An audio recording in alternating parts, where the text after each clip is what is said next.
'Twas 10 days before Christmas. I recite this much sooner than most, and not a creature was stirring, not even a search ghost. The keychains were hung from the keyblade with care, in hopes that the door to darkness soon would be there.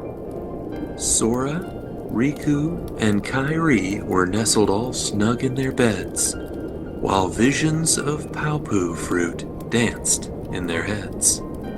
And Donald in his wizard ascot, and Goofy with his shield, had just departed in their gummy ship out into a star field. When out on Destiny Islands there arose such a clatter, Sora hopped into his boat to see what was the matter. Riku stepped into a portal. Kairi disappeared in a flash, leaving Sora behind, island quickly turning to ash.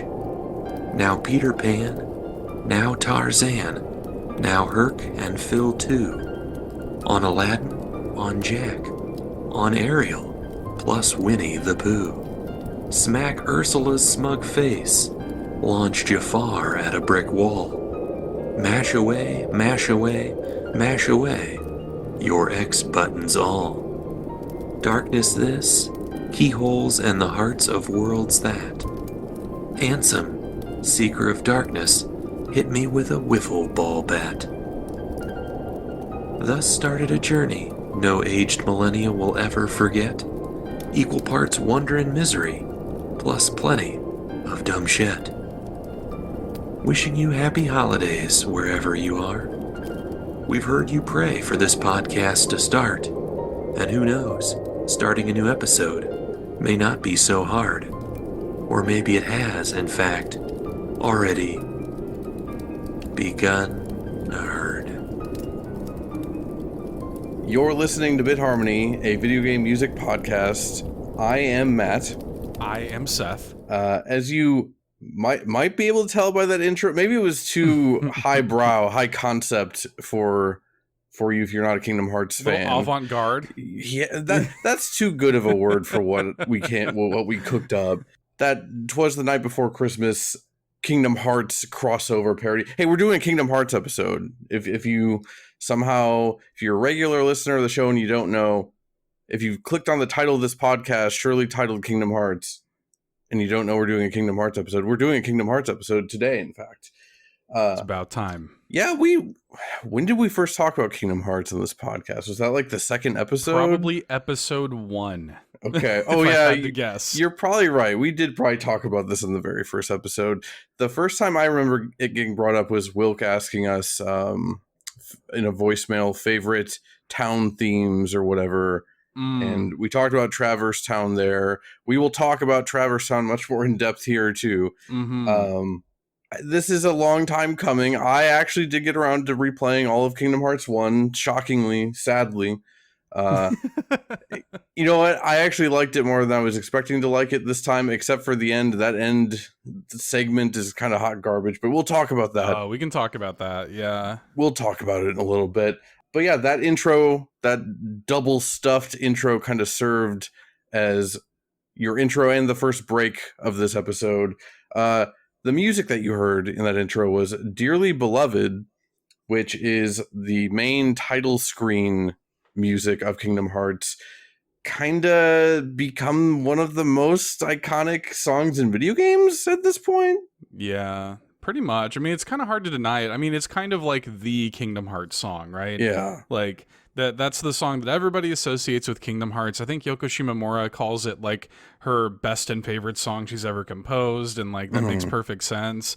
It's the kind of thing that like I kind of don't really have notes on it. Yeah. I mean, it's so simple. There's really not much you can say, right? Yeah, like it's just that's kind of what's beautiful about it. It's just this simple like piano sort of thing that's just like perfectly what it is. I wouldn't change a thing about it, and it just completely captures like if you've ever played Kingdom Hearts and you hear Dearly Beloved, like there's just something about it that just like sends you right back to a certain place, you know?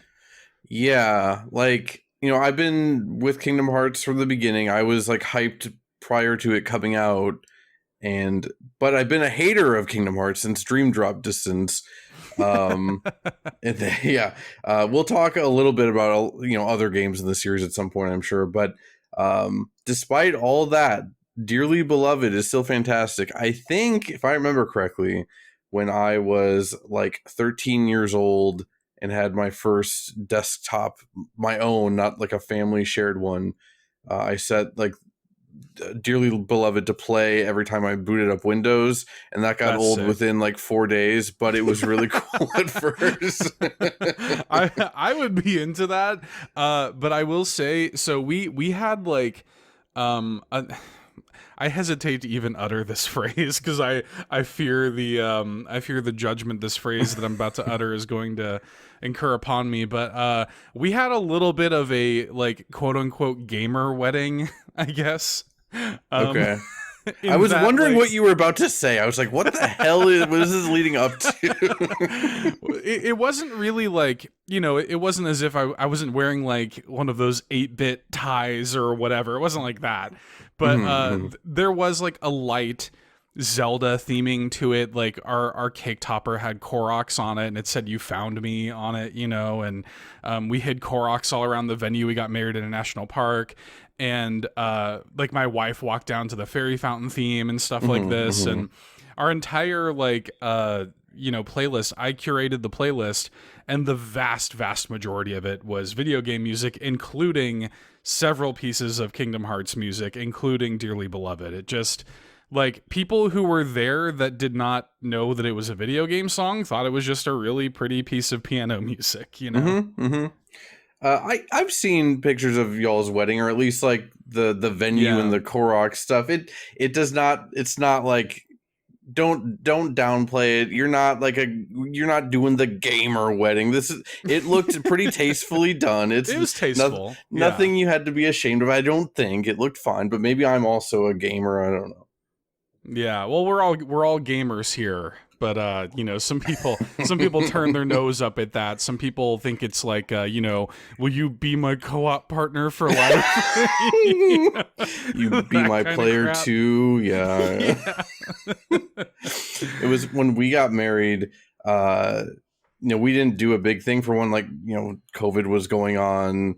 Also, we got married with me being in Germany, and part of it was just so I could stay here. That wasn't. Yeah. We were going to get married anyway, but like the timeline was crunched just so I wouldn't have to go back to America and come back.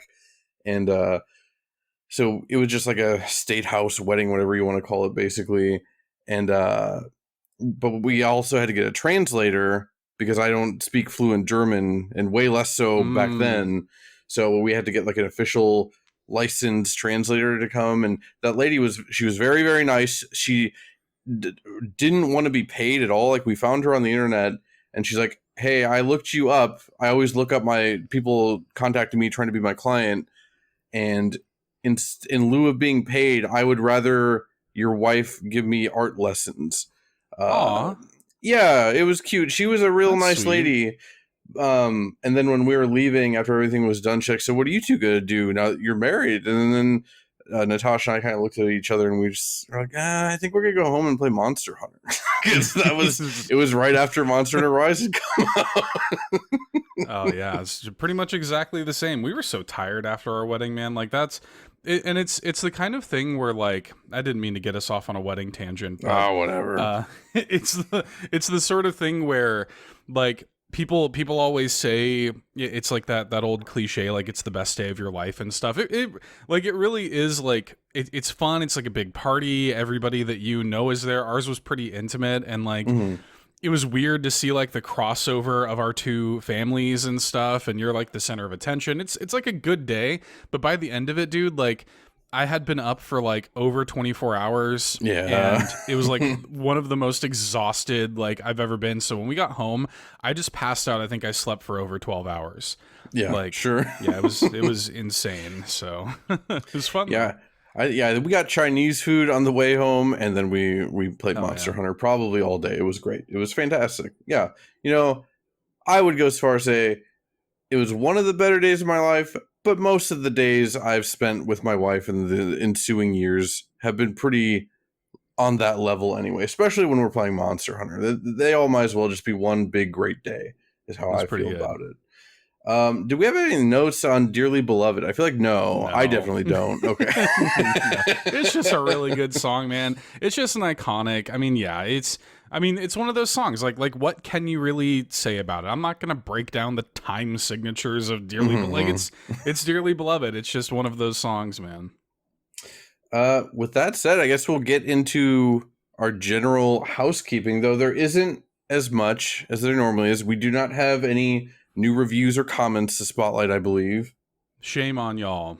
Give us some reviews. Give us some I like the new bit of like shaming the listener, which maybe is working against us. Maybe that's why. Maybe they're doing it out of spite. But yeah, leave us some reviews on iTunes, on Spotify. You can comment on the episodes on Spotify, as some folks do, and I always love that. I always love it when people, comment on the old episodes and leave their thoughts or share their own stories. So if you do that, we love to share that stuff on the show, and it helps the show out with visibility and stuff, so we always appreciate it. Look, if people were really trying to spite me, they would be trying to incite me in the comments to get a rise out of me, is how I feel about it. Yeah, it is fun when people are like going through a backlog and they bring up something from like 10 episodes ago that like I don't even fully remember, but then I'm like, oh, okay, Right. I think I know what they're talking about. Yeah, it's pretty fun. And we do have a continuation of Jim's gross food story and the general gross food stories later on in the episode when we get to the voicemails. When it comes to other stuff, and I guess speaking of backlogs, after this next episode, which is the best soundtracks of the year, we'll talk about that in a second too. We're taking a break, as in, that makes it sound like we're going on like a long hiatus. We're just taking the first chunk of January off. The episode that would normally be going up January 12th is gone. There will be no episode that week. Though I guess when you're an every other week show, I guess that is like a long time then, I guess. Sure. Kinda. But this was kind of done for a few reasons. In the back of my head, I'd kind of been thinking for a while, like it'd probably be good to just go on a break for, again, a whole bunch of reasons. Burnout's one of them. Also just kind of like sit back and like kind of see if you need to do any reconfiguring. This show is very different than it was 20 episodes ago, let alone like 5 episodes ago too. It's I like to take a step back, less of a time limit and just like, what can we do differently if we need to do anything differently, kind of thing. But the main reason, honestly, was we've had multiple comments and voicemails and stuff recently. I think the most recent one was Parker. He was clearly listening to the Tetris episode, which is, that was like 6 episodes ago or something. Right. And, I just want to give people more time to be able to catch up, I guess. Like, it's less fun making a show like this if the people that really like your show aren't able to stay kept up. In my head, I've kind of been thinking of every 10 episodes of the show as a season. We've never verbalized this before, but that's just kind of how I structured it in my head. So I'm even thinking about like maybe every 10 episodes or something like that, we take a little bit of a break just for all these reasons I just listed, I guess. Yeah, that all makes sense. And I think that, it's something like I've been podcasting for a really long time, close to 20 years somehow now. And, there's always this like school of thought with podcasters of like, thou shalt never take breaks. There will always be consistency or else you're dead and nobody will listen to your show and whatever. But that's actually literally never been true. And it's I think quite important to take breaks like this from time to time. And again, we make a long show, man. Y'all have got plenty of Bit Harmony to listen to, so right. Yeah. That's also the reason I wanted to put this at the top of the show. So if you're listening and all of a sudden you hear this, if you need to spread out your Bit Harmony listening for a couple extra weeks, you got that too, I guess, or go back and listen to old episodes. That's fine too. I'm sure there's some good ones you could re-listen to. But yeah, that was all I really had to say there. As a reminder, the next episode, the one going up, I think the 29th, that's our favorite soundtracks of the year. if you listen on the public feed, you do not have much time to get any voicemails or emails or whatever you want to get in regards to favorite soundtracks of the year. We are recording that episode early. So yeah, like I said, if you listen on the public feed, you do not have much time. So if you're listening to this like on Sunday or Monday and you want to get something in, you need to do that like ASAP. And if it's after that, you might as well, it's probably too late. Right. Yeah, we're gonna get that one recorded kind of early. And also, to be clear, we had done the mid-year check-in earlier this year back in June.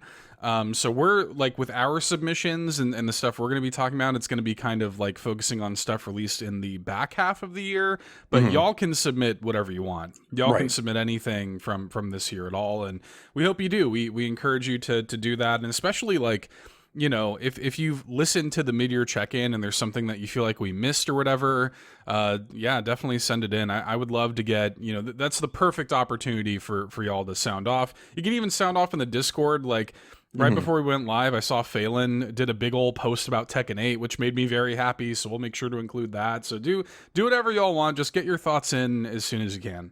Yeah, and even though Tekken 8 we talked extensively about on that mid-year check-in, we are going to, I think, name like at least a few of our absolute favorite albums or soundtracks of the year. So rest assured, we will talk about Tekken 8 regardless anyway. And also probably Final Fantasy VII Rebirth again. So again, don't worry about whatever we've said about albums we've already covered. Just send in whatever your favorite soundtracks are. We will talk about it. We've got a couple voicemails already for it. But again, just get those in as soon as possible. We are recording that episode very early for our standards. Coming in hot. Yeah. With that said, I think that was all the housekeeping I had. Did you have anything you wanted to add to that? No, not really. I think that was pretty much the important stuff. Yeah. Then let's get to the real important stuff. Let's get into it. The state of the Nintendo Music Address. The past 2 weeks, we got Splatoon 2 and Wave Race 64. So I have a feeling I know how you feel about probably both of these, because I'm guessing we feel pretty similar about both of these. I think Splatoon 2 is one of the best soundtracks of the Switch generation, at least from Nintendo specifically.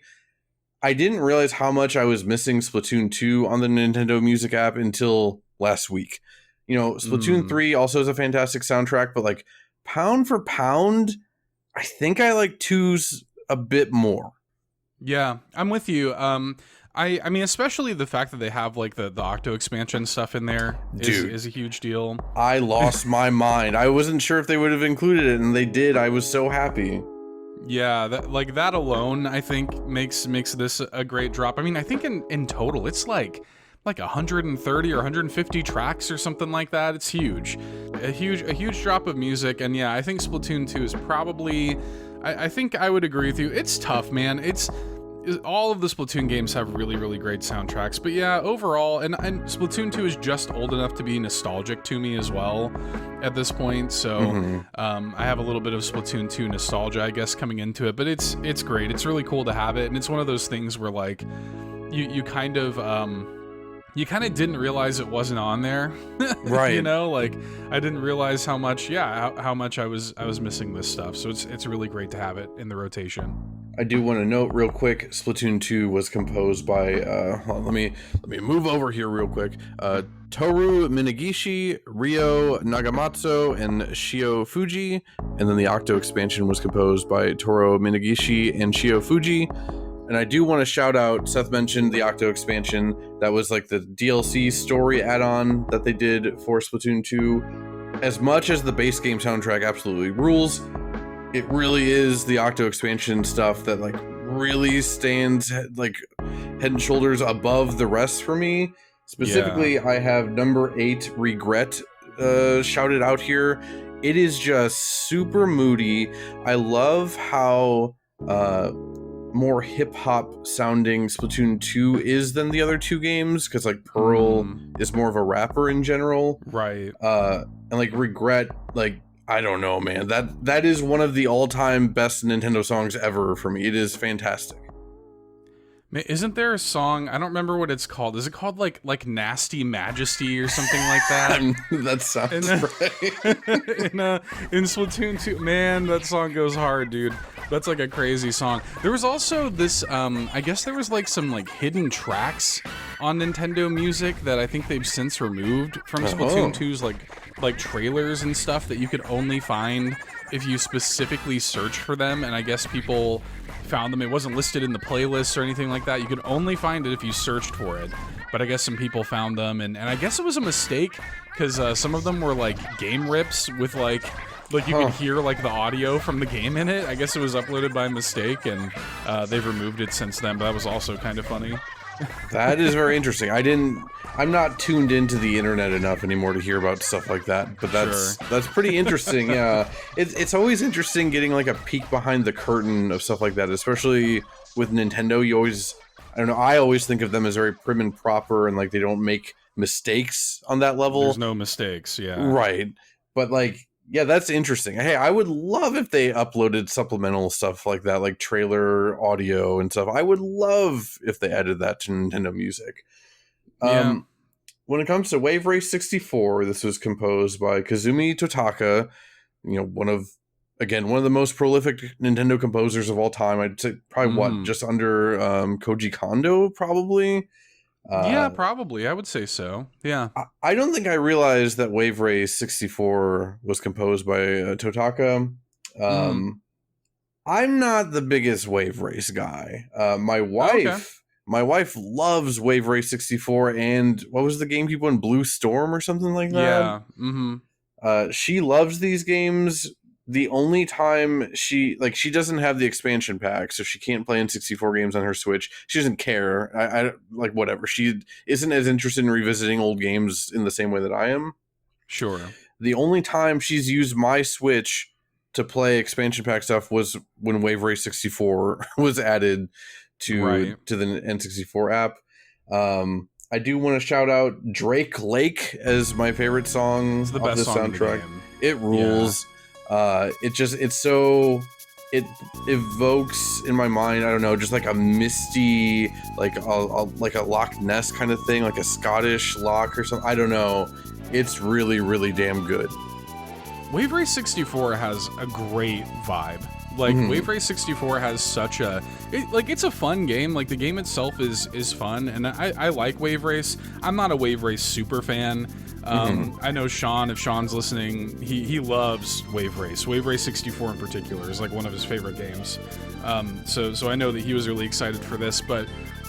for me, like, what I like about Wave Race is, yeah, just the vibes. Like, the sunset horizon, the dolphins. Like, I like that junk. I like the way it looks. I like, I like being on the water with all that stuff. A weirdly, like, summery drop between Splatoon 2 and Wave Race 64. I wasn't even thinking about that, but yeah, you're right. Those are both very, very, like, hot weather, like, kids getting up to stuff kind of music, yeah. Yeah, for December, like November, December, kind of strange. When it comes to the ratings, I keep debating between a B+ and an A-. I try and be like strict and use a whole scale whenever I'm doing any kind of review or rating or whatever. Splatoon 2 is so damn good. As much as I like Wave Race 64, I'm not gonna really be listening to this outside of like when it just randomly comes up. I'm never gonna pull up my Nintendo app and be like, oh, I want to listen to Wave Race in the way that I would for Splatoon 2. That's kind of how I look at these. But at the same time, I do like that Wave Race 64 is on here. So I think I'm gonna go with an A- on this one. This was a great drop. Yeah, I was leaning A or A-. I wasn't going to go lower than A-. I think that these two soundtracks are really, really strong. I'm kind of with you. Like, I don't think I'm going to go... like, it was cool when Wave Race 64 dropped to go and, like, re-experience some of that music. I'll be pleasantly surprised if it comes up on the playlist, every now and then. But I don't know if I'll go, like, super out of my way for it. But...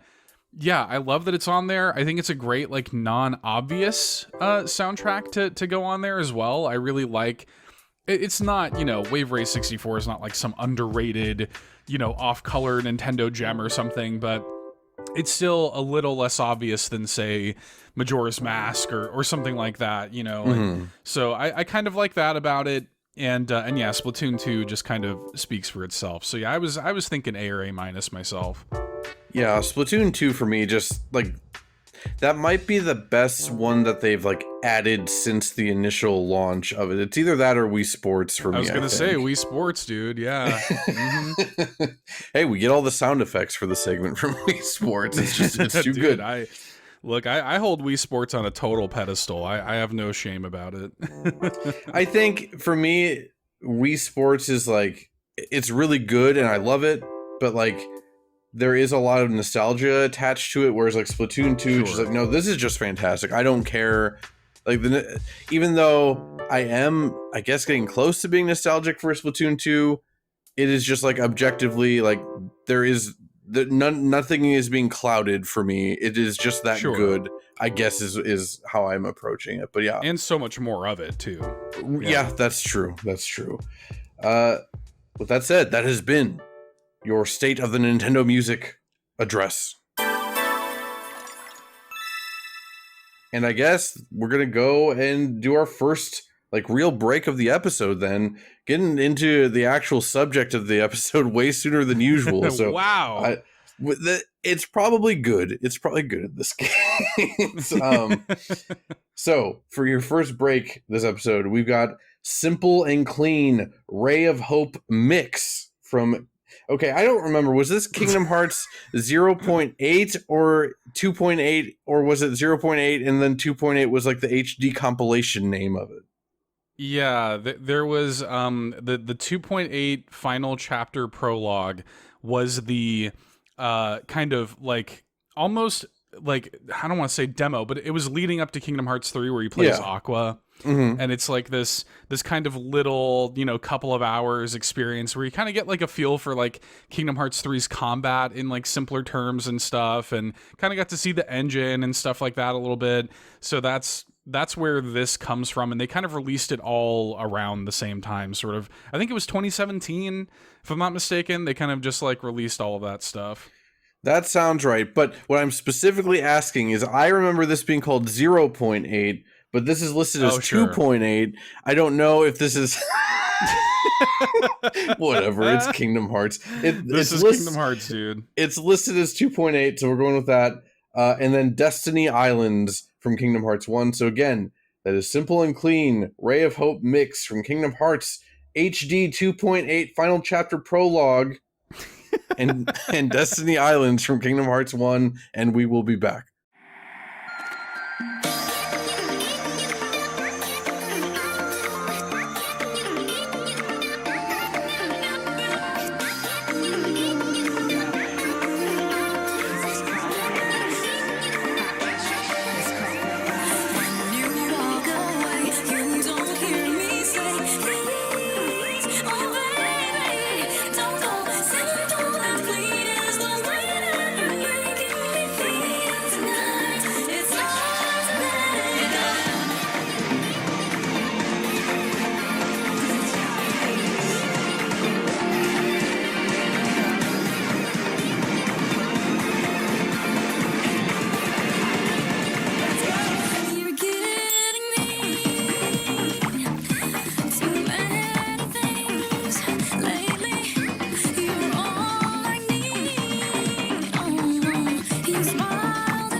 Once again, I have to say it was Simple and Clean Ray of Hope mix from Kingdom Hearts HD 2.8 Final Chapter Prologue and Destiny Islands from Kingdom Hearts 1, the original. So it was Simple and Clean. Seth and I were in full agreement that like we absolutely had to have a version of Simple and Clean on this episode. You just can't do it. Like if Dearly Beloved is the Kingdom Hearts theme, this is the other Kingdom Hearts theme. Like you need it. But I didn't want to play the original just because it's so overplayed, and I don't know. Me personally, I've heard the original Simple and Clean way too many times. So I just wanted to spice it up a little bit. That said, I think this is my favorite version of Simple and Clean. I don't know if you feel that way. It's not like I've listened to a billion different versions of Simple and Clean, but I don't know. I really like this despite how like bordering on like crappy dubstep it is. Yeah, I like this version a lot too. Real quick, I just wanted to I did on our break look this up just to clarify what you were mentioning before the break. So full disclosure, okay. Kingdom Hearts HD 2.8 Final Chapter Prologue was the sort of like the sort of compilation of the HD remaster of Kingdom Hearts 3D Dream Drop Distance, Kingdom Hearts Cross back cover, which is a cinematic film based on Kingdom Hearts Cross, which I think is the mobile game. That's and then one of the mobile games. Yeah. And then that Aqua thing is called Kingdom Hearts 0.2 Birth by Sleep, a Fragmentary Passage, which is what you were thinking of. Okay.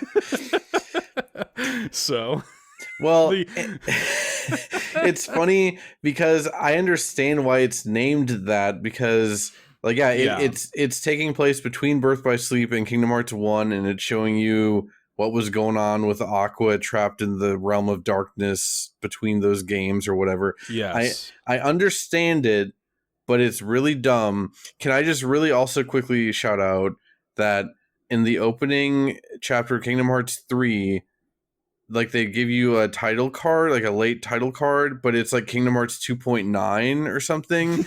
And I think that's the funniest like thing that like Nomura has ever done, or any Square Enix game that's genuinely funny in a way that's, I don't know. I didn't realize anyone at Square Enix had that much like self-awareness. Yeah. Yeah, definitely. So I wanted to clarify that. I wanted the record to show that 0.2 is what that's why there's some confusion there. But yeah, when it comes to this is definitely this is, I think, the most unique like remix of Simple and Clean. What's cool about Simple and Clean is like something about that song. It's pretty remarkable how like malleable Simple and Clean is. Like it works in its original form. It works as like a slow acoustic thing.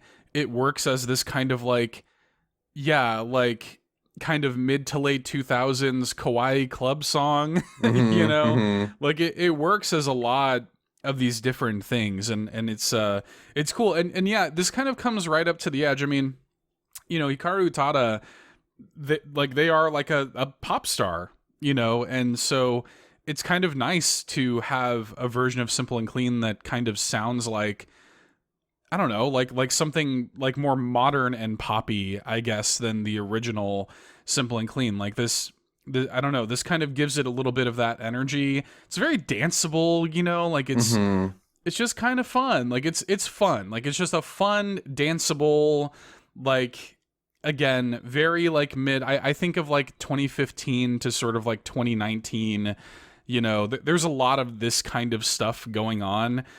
We talked about this a little bit in the Super Monkey Ball episode with Banana Mania in particular. Like that kind of evoked a lot of this same energy to me, the original music for that game. So yeah, I don't know. There was like a moment that I feel like this game released in that this remix of the song kind of captures a little bit. Yeah, definitely.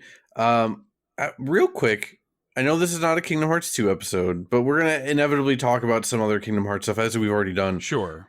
I was always more of a Sanctuary dude. I don't know how you feel about Simple and Clean versus Sanctuary. I quite like all of the themes for all of them. I think they all, even Face My Fears from Kingdom Hearts 3, I like a lot. I don't know, man. It's tough. Like I really, they're pretty neck and neck to me. I do think I would give Simple and Clean the slight edge, but it's probably purely nostalgia for me. And also just because I love this game in particular so much. It's just like kind of timeless, kind of classic. As a song, I think I like Sanctuary / Passion more, but I don't know. I have just a real soft spot for Simple and Clean. I also like the CG opening of 2 more when like they're recapping the events of 1 and 2, and Sanctuary's playing, Sora's going up the stairs, and like Roxas is on like the bottom stairs or something. Maybe it's Riku. It's pretty sick. It's pretty cool. That was one of the better like PS2 era CG opening scenes, I think. I don't have too many specific notes on the song beyond at around 33 seconds, and there's like these starts of like these notes are starting to like build up and like almost like start soaring, and it's just this like big build up, and it gets me as someone whenever I think like, okay, I'm finally too old for something dumb like Kingdom Hearts. This thought occurs to me every few years. Like, I'll think, oh, I'm finally too old for Pokemon. And then I can stop paying attention to Pokemon. But then, like, 3 years later, there's a new Pokemon game coming out. I'm like, okay, I'll check it out. The same thing has happened with Kingdom Hearts time and time again. I swore I was done with the series after Dream Drop Distance. And then, I played 2.8 or whatever the hell it's called. And then I'm like, okay, I'll check 3 out. There's just something about the whole series, and again, we will talk about it more in depth in a bit, but like, it is special, even though I do think a lot of it is bad, but like, I guess that's partially contributing to why I think it's special.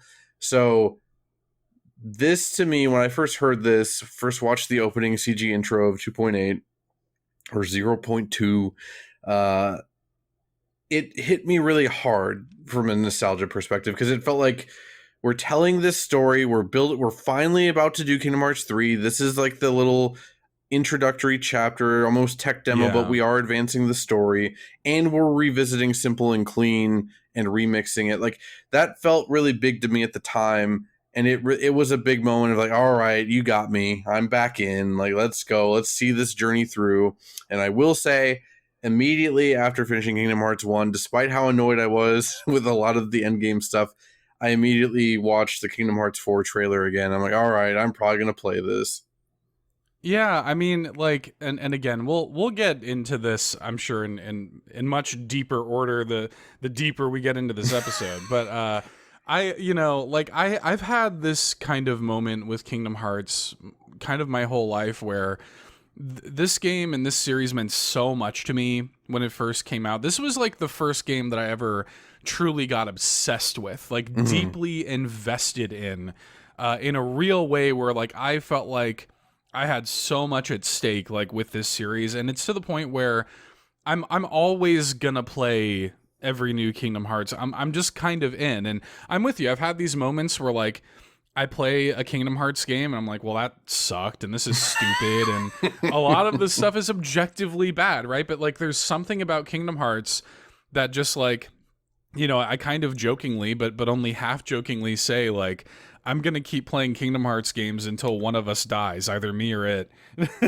Sure. I'm locked in this eternal dance with Kingdom Hearts. They've just, there's just something about it. I keep coming back, and like, whatever ends up happening, I'm just kind of here for it. And I kind of like that. I kind of like having that relationship with Kingdom Hearts in a weird way. There's something kind of comforting to have like a series that, in whatever weird, messed up way, regardless of anything that happens, it does sort of feel like home in a strange, weird way. Regardless of warnings, the future doesn't scare me at all, Matt. Okay. I also, before we talk about Destiny Islands, I want to just quickly shout out, I actually liked Dream Drop Distance as a video game mostly. It was just how bad the story got at the end. That, like, that was how bad. I love Metal Gear Solid, and I've been also on the Metal Gear Solid train most of my adult life, or all my adult life, I Right. guess.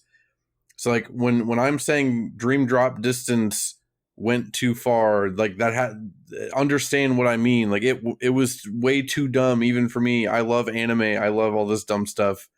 I just wanted to shout that out. Like don't be mad at me if I said I don't like Dream Drop Distance. Sure. I think the game is fine mostly, but Well, that story was bad. Have you ever seen there's a Pro ZD sketch where he talks about like I think the title is maybe like which one I'm about to refer to. I'm assuming like, Aqua got Kingdom Hearts Norded. fan. Well, there's that. Like that he brings that up like like it's like every Kingdom Hearts fan, and yeah, like they burst through the door and it's like Aqua got Norded and like what the hell are you talking about? But also like just the terrible like two people playing chess and it's like you need to find the darkness in your heart. Kingdom Hearts, and it's so stupid, and then like the Kingdom Hearts fans like, this sucks, I'm out, and then like a new trailer comes out, and he's like Mike Wazowski, just like that's what like anytime like there's all this stupid junk, but they always get you back with like something. Like there's always, regardless of anything, something I want to see in a new Kingdom Hearts game. I got to see what they're cooking. We've got, when we get to like Kingdom Hearts stuff later on, the actual game, we'll get there eventually. I definitely want to hear like your most wished for things, because I have thoughts on this, but we'll save that for a little bit. Destiny Island, I don't have too many notes on it. It is the most Yoko Shimomura song that has ever Yoko Shimomura'd to me. And I mean that in the best way possible. I feel like we talked about Mario and Luigi music. I think Presto left a voicemail a few episodes ago with a Bowser's Inside Story request. And I think I might have even said the same thing there. But like, for one, a lot of Kingdom Hearts music feels like basically interchangeable to me with Mario and Luigi, which again, I mean that as a compliment because I really like Yoko Shimomura's work. So to have like two series, very different series that basically sound the same from a music standpoint, to me that's a blast, that's a joy. Though then I sat down and I thought about it. I didn't really play Yoko Shimomura. We will talk about her more in depth in a little bit, but I didn't play much Street Fighter 2, which she composed the original version of that soundtrack, at least as a kid. I think this might have been like the first Yoko Shimomura song that I ever spent significant amount of time with as a kid. Like, we'll talk about your experience on Destiny Island. I feel like that could be its own episode. It could, yeah. I didn't spend, a fraction of a fraction of a fraction as much time there as you did, but I did spend like a couple hours there the first time through, just like learning the ropes of the game and beating Waka over the head with a stick for a while. So I think this was the first Yoko Shimomura song that I heard extensively over and over. And yeah, when I did my replay of Kingdom Hearts and after all the intro stuff and this song started playing, I did get like a really warm blast in my heart of like, oh yeah, I did like Kingdom Hearts once. Yeah, for sure. I mean, this one, my first note is this could just be a Mario and Luigi song. Like it definitely sounds like that. One thing that I really like about her and her music is like she, especially when she's coming up with like themes, she understands that you need to hit certain beats.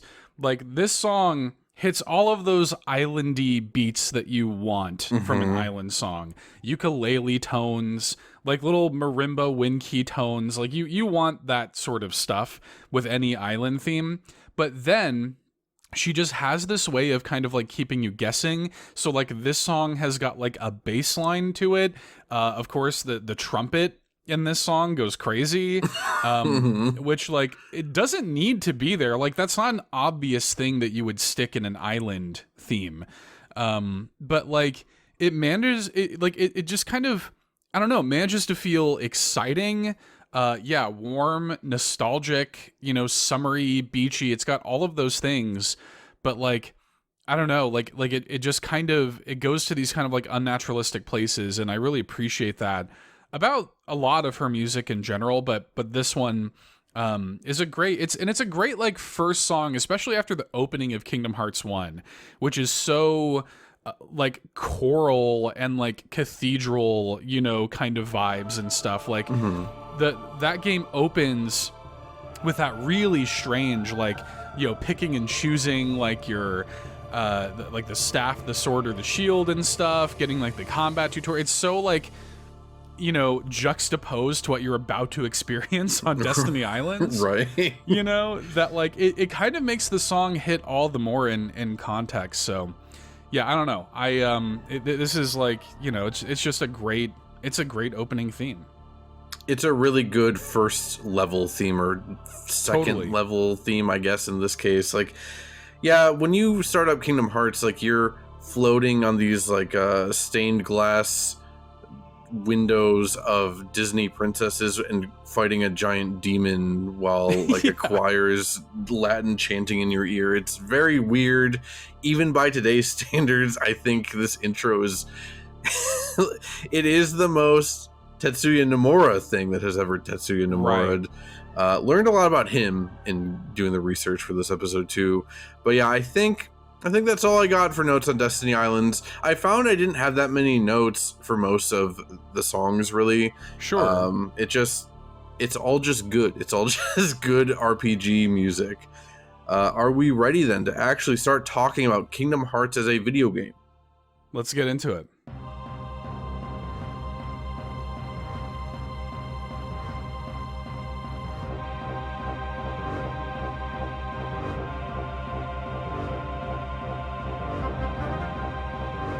Kingdom Hearts was released in 2002 for the PlayStation 2.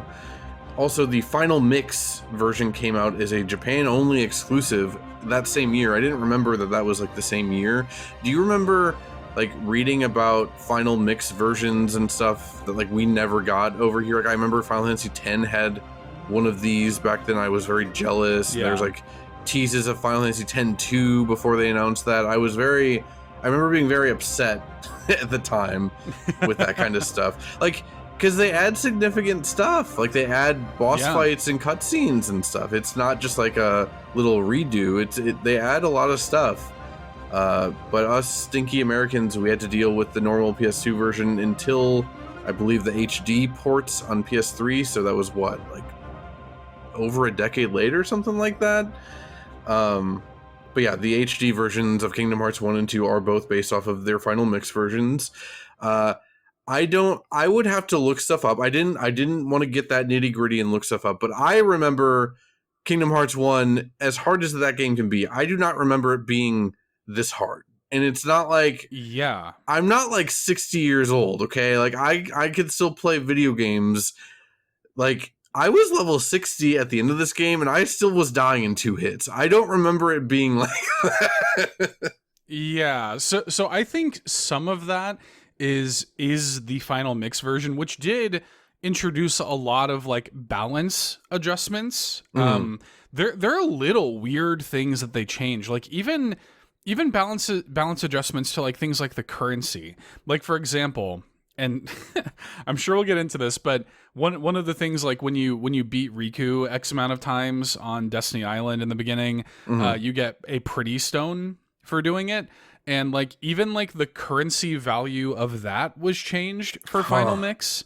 The amount of times that you could do that foot race was changed, like little tiny like balance tweaks, and the difficulty. It's also just like a harder game. And yeah, we played this a little bit in the Discord. Dude, I was getting my ass kicked, frankly. By like the first real boss, the Wonderland boss. It was insane. Yeah, now granted, I didn't grind on Destiny Island at all like I normally would. Yeah, for 1,000 hours. Yeah, you just yeah. I normally would at least I would normally at least try to get scan. Another thing they did with Final Mix is like they changed the levels that you get abilities at, so you don't get things like guard and scan until quite a bit later. So little tiny adjustments like that make the game significantly more challenging, which that was another kind of vibe with the Final Mix. Like that was what I remember kind of reading on forums and stuff, is like, oh, like the Final Mix version is kind of like I would almost compare it, not to this degree, of course, but the vibe of it online was almost like the like Mario the Lost Levels kind of vibe. Mm-hmm, You know, like this is like the, you know, the harder version that they have in Japan that like the American babies don't get to see, you know, stuff like this. And yeah, like all the new content and stuff. I do remember being pretty jealous that we didn't get that stuff over here, but I was shocked. Like, I have not replayed this game already in years, but the final mix version of Kingdom Hearts 1 I haven't replayed since the initial re-release, and yeah, I was like, oh my god, like I I didn't realize it was going to be like this. I replayed the HD versions of 1 and 2 in the lead up to 3, and I don't remember having any major issue. And it's not like I didn't 100% the game or whatever, you know. Sure. Like, I just did what I remember was a pretty vanilla playthrough. I don't remember having this many issues, and that was only like 5 years ago, 6 years ago, I don't know. But that was it was a rude wake-up call. I was genuinely pretty mad in the last like half hour or so of Kingdom Hearts 1 this time. Real quick, I want to note that the HD versions have been ported to basically everything modern. Again, they came out originally on PS3. They are now on PS4, Xbox One, PC, and Switch. It is worth noting that the PC version was Epic Game Store exclusive for like 2 years or something. It only just came out on Steam. People were rejoicing, celebrations in the streets for the Steam release recently. And that the Switch version is cloud streaming only, which is very bizarre. Like, I would understand like 2.8 couldn't work on Switch. I understand that. But like 1.5 and 2.5, you'd think they could get some PS2 HD ports working on this thing. I don't know. Dude, yeah. It's very upsetting. Like, I would, as much as I'm complaining about Kingdom Hearts this entire time, I would still rebuy 1.5 and 2.5 on Switch if they were not the cloud versions. Real quick to note that apparently Kingdom Hearts 1 was the 10th best-selling PS2 game. I didn't look at what was above them beyond, I'm sure all 3 of the main Grand Theft Auto games were, so sold pretty well. I remember it was like part of the greatest hits line. Right. Why don't they do the greatest hits line for video games anymore? It's all busted now, dude. They don't care about that. It's all bad now. They need to make money, son. Yeah, I guess so. So we've been talking about Kingdom Hearts this whole time. We haven't really described what it is as a game. I assume you have some idea, but if you don't, Kingdom Hearts is an action RPG developed by Square Enix. Back in the early 2000s, you know, they were mostly known as like the turn-based RPG company, though that was already starting to change a bit. Most notably, it is a crossover of Final Fantasy, Square's like most premier series, and Disney, which felt absolutely insane and stupid when it was announced. What were your thoughts as someone, like, I know you were in like Final Fantasy VI and stuff back then. So like, yeah. What did you think was going on when they announced that like Cloud and Winnie the Pooh were going to be in the same video game? So my experience being introduced to Kingdom Hearts actually is completely removed from any of that. I did not like hear about it beforehand. Like Kingdom Hearts basically fell onto my lap. Mm-hmm. When this game, PlayStation 2 and stuff in general came out, we were in like a weird between space. Like my mom and my dad were divorced and stuff, and she had just kind of been like getting with my stepdad, and like they, you know, they had gotten married and stuff, and we were kind of between houses. So like I wasn't reading my gaming magazines like I used to or anything like this. I wasn't getting that stuff. Like we were couch surfing for a while and stuff like that. And it wasn't until like this time, like 2001, my parents, my mom married my stepdad in 2001. They bought their first house together, which we ended up living in for, 15 years or something. And after, we bought that house, that was kind of when normalcy was like introduced into my life again. And I've told this story on the show before, but my stepdad was in the military at the time, and one of his people in his barracks were PCSing, and he bought a PS2 off of them, which had like GTA 3, Gran Turismo 3, a bunch of like PS2 demo discs, Final Fantasy X, and Kingdom Hearts. So like I learned what Kingdom Hearts even was at all just cold turkey, like just playing it like when we got the PS2, just because I thought the cover art was cool. I mean, the cover art is really cool and moody. It's like Sora and all the characters like sitting on like the top of a building looking up at like the big moon, and it's nighttime, and like you've never seen Donald Duck drawn so stoically. So like when you saw the cover, then did you recognize that, like, why because like it actively does look like Final Fantasy, at least Final Fantasy at the time, like the character designs. Like, did you realize then what you were about to get into, or did you have to turn the game on to understand that this is like Square Enix made a Disney game? I just thought it looked cool. Like, I just like it was really as simple as that, which I mean, maybe speaks to a little bit of like, just the art direction of the game, and like Nomura in general is, I think, like an artist first. Like, I didn't look at the game. My mind did not immediately go, oh, this is like a combination of Final Fantasy and Disney or whatever. Like, yeah, you can see Donald and Goofy, but like somehow it doesn't feel out of place. Like, even back then, like, it didn't look odd to me. It just looked cool. And I was just like kind of down for it. And it also, I think out of all the games that I mentioned, it was one of the last ones that I played out of that. Like, I kind of bounced between a bunch of stuff, but like, I definitely played Final Fantasy X first, like before I got around to Kingdom Hearts and stuff. But yeah, like I remember seeing that and like nothing felt, it's like, yeah, this tracks. Like, I didn't have a reaction of like, this is so crazy.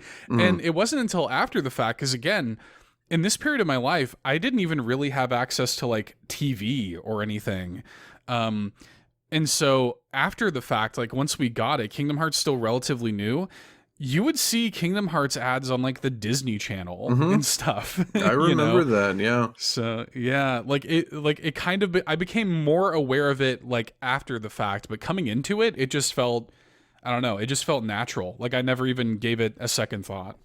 So from my memory, this was announced, I think I was in 6th grade, which is like right after I started, like, that was like when I was into video games. I was getting magazines and stuff. So the only Final Fantasy game I'd played at that point was 7. And then I got an issue of EGM that they had the preview coverage of Kingdom Hearts. And like, I think even on the cover, they were talking about like this Disney times Final Fantasy crossover is unbelievable or something like that. And yeah, I remember me and my other 6th grade friends, who none of us knew anything about anything, but we were all parroting the idea of like Final Fantasy with Disney. Like, what is this? And I do think it is a weird concept still, the idea of like, again, Cloud and Winnie the Pooh both appearing in the same game. They never talk to each other, which I find to be a missed opportunity. Sure. But I do think the art style is so good, and also the redesigns of all the Final Fantasy characters, that like it does make sense. Like Cloud showing up in the Hercules Coliseum storyline makes sense and is cool.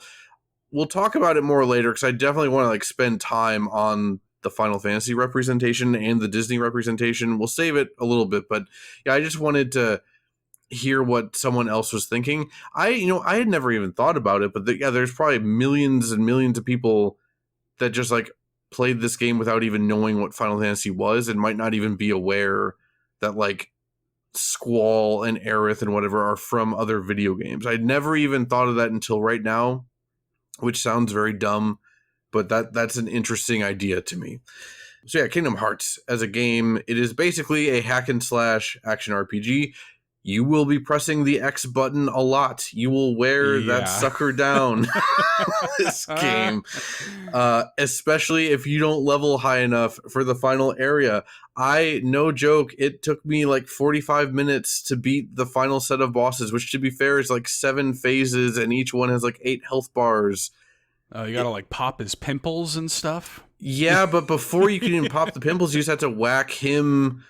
He's got an umbilical cord attached to a demon ship, and he just it's awful. It's awful. But yes, as a game, it's a hack and slash RPG, and you are traveling around to different worlds as Sora, who is the main character, and wields the Keyblade, which, as the name would imply, is just a giant key that's also a sword. And most of the worlds you're traveling to are Disney worlds. It takes a lot of different forms, and like they start playing with it more in 2 and 3 of like what that even means. Like at some points you're going to like worlds within worlds, and yeah, like Winnie the Pooh's world is a book within another world. So like it's already a mess, even right off the jump. But anyway, yeah, you are playing as Sora, and your constant companions are Donald and Goofy. Donald is the mage, and Goofy is like the paladin or whatever you want to call it, the shield dude. Yeah, the tank. Yeah. And you guys are looking for keyholes to seal with the Keyblade, because these little demon dudes called the Heartless are trying to go into the keyholes, which lead to the heart of each world and destroy the world or whatever. Did I get that right so far? I feel like I should. It's not that complicated yet. That's the broad strokes, and you know you learn more as the game goes on. But yes, as that's the years go on. Gist. Yeah.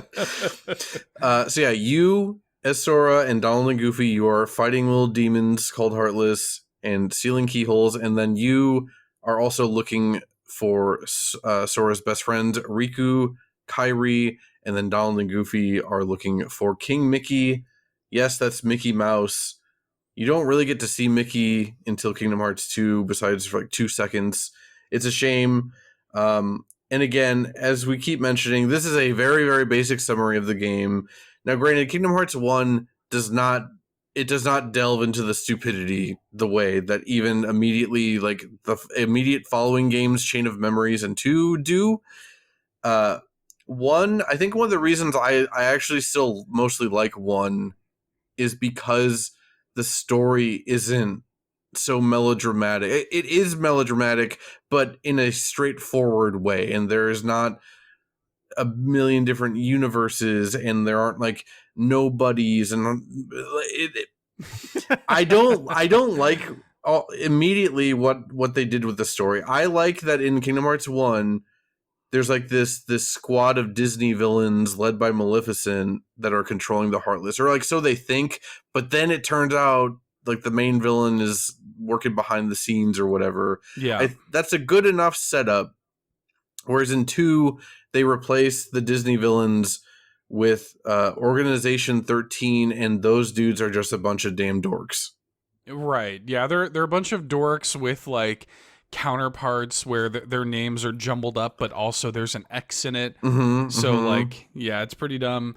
Yeah, I mean, there's something kind of quaint about Kingdom Hearts 1's story in retrospect. Like, I kind of like that it's still ultimately this story about 3 friends, like at the heart of it, and like they're kind of different perspectives on the world and what they want out of life, and like the way that those things intersect and juxtapose, and you know that's way too deep of an analysis of Kingdom Hearts already, but I kind of like I like that vibe of it. It kind of feels like a coming of age story in a lot of ways too. And yeah, it gets really dumb, especially by the end where they're like, oh right, like we do need to end this kind of like a Final Fantasy game where you just like kill God or whatever sort of thing. So like I get that, but I do like the kind of more, I don't know, like straightforward but still like just deep enough approach to the plot. We talked about this a little bit off mic, but I like that the Disney worlds actually have like main plot progression to it. Like it's easily my favorite like pacing and like storytelling, probably just because of the relative simplicity of it in Kingdom Hearts 1. The pacing is a good thing to bring up because in my memory, this game was at least like double the length. Like I finished this in like 16 hours ish. I didn't remember it being that short. Now, granted, maybe it shouldn't have been. Maybe I should have grinded a bit before going to the final boss. But sure, yeah, their quaintness is a good word for it. Like the game zips. Like you just zoom through this game. There's not that many worlds. each world you can get through in like a little over an hour at most, the main plot line of it. This game is much more monumental in my memories than it actually ends up being. Like, it almost feels like a budget game at times, and that's by 2024 standards as opposed to 2002, because I'm sure this game was expensive as hell to make, especially with all the licensing that had to go on. Speaking of that, I did learn a little bit about this game that I did not know when it came to the making of it. So the concept of making a 3D game with Disney characters came about because Shinji Hashimoto, which is a Square Enix longtime producer at the company, and Hironobu Sakaguchi, the what people call the father of Final Fantasy, they were talking about wanting to make an exploration-based like 3D game akin to Mario 64, which was still setting the world on fire at the time. But they felt that they couldn't really pull it off unless they had Disney characters, because Disney characters were the only ones that were more popular than Mario, which to me, that's already a very fascinating way to look at it. I don't know that I agree that you need Disney characters or something like that, but it's interesting that they were setting their sights that high that they wanted to dethrone Mario 64 at the time. Yeah.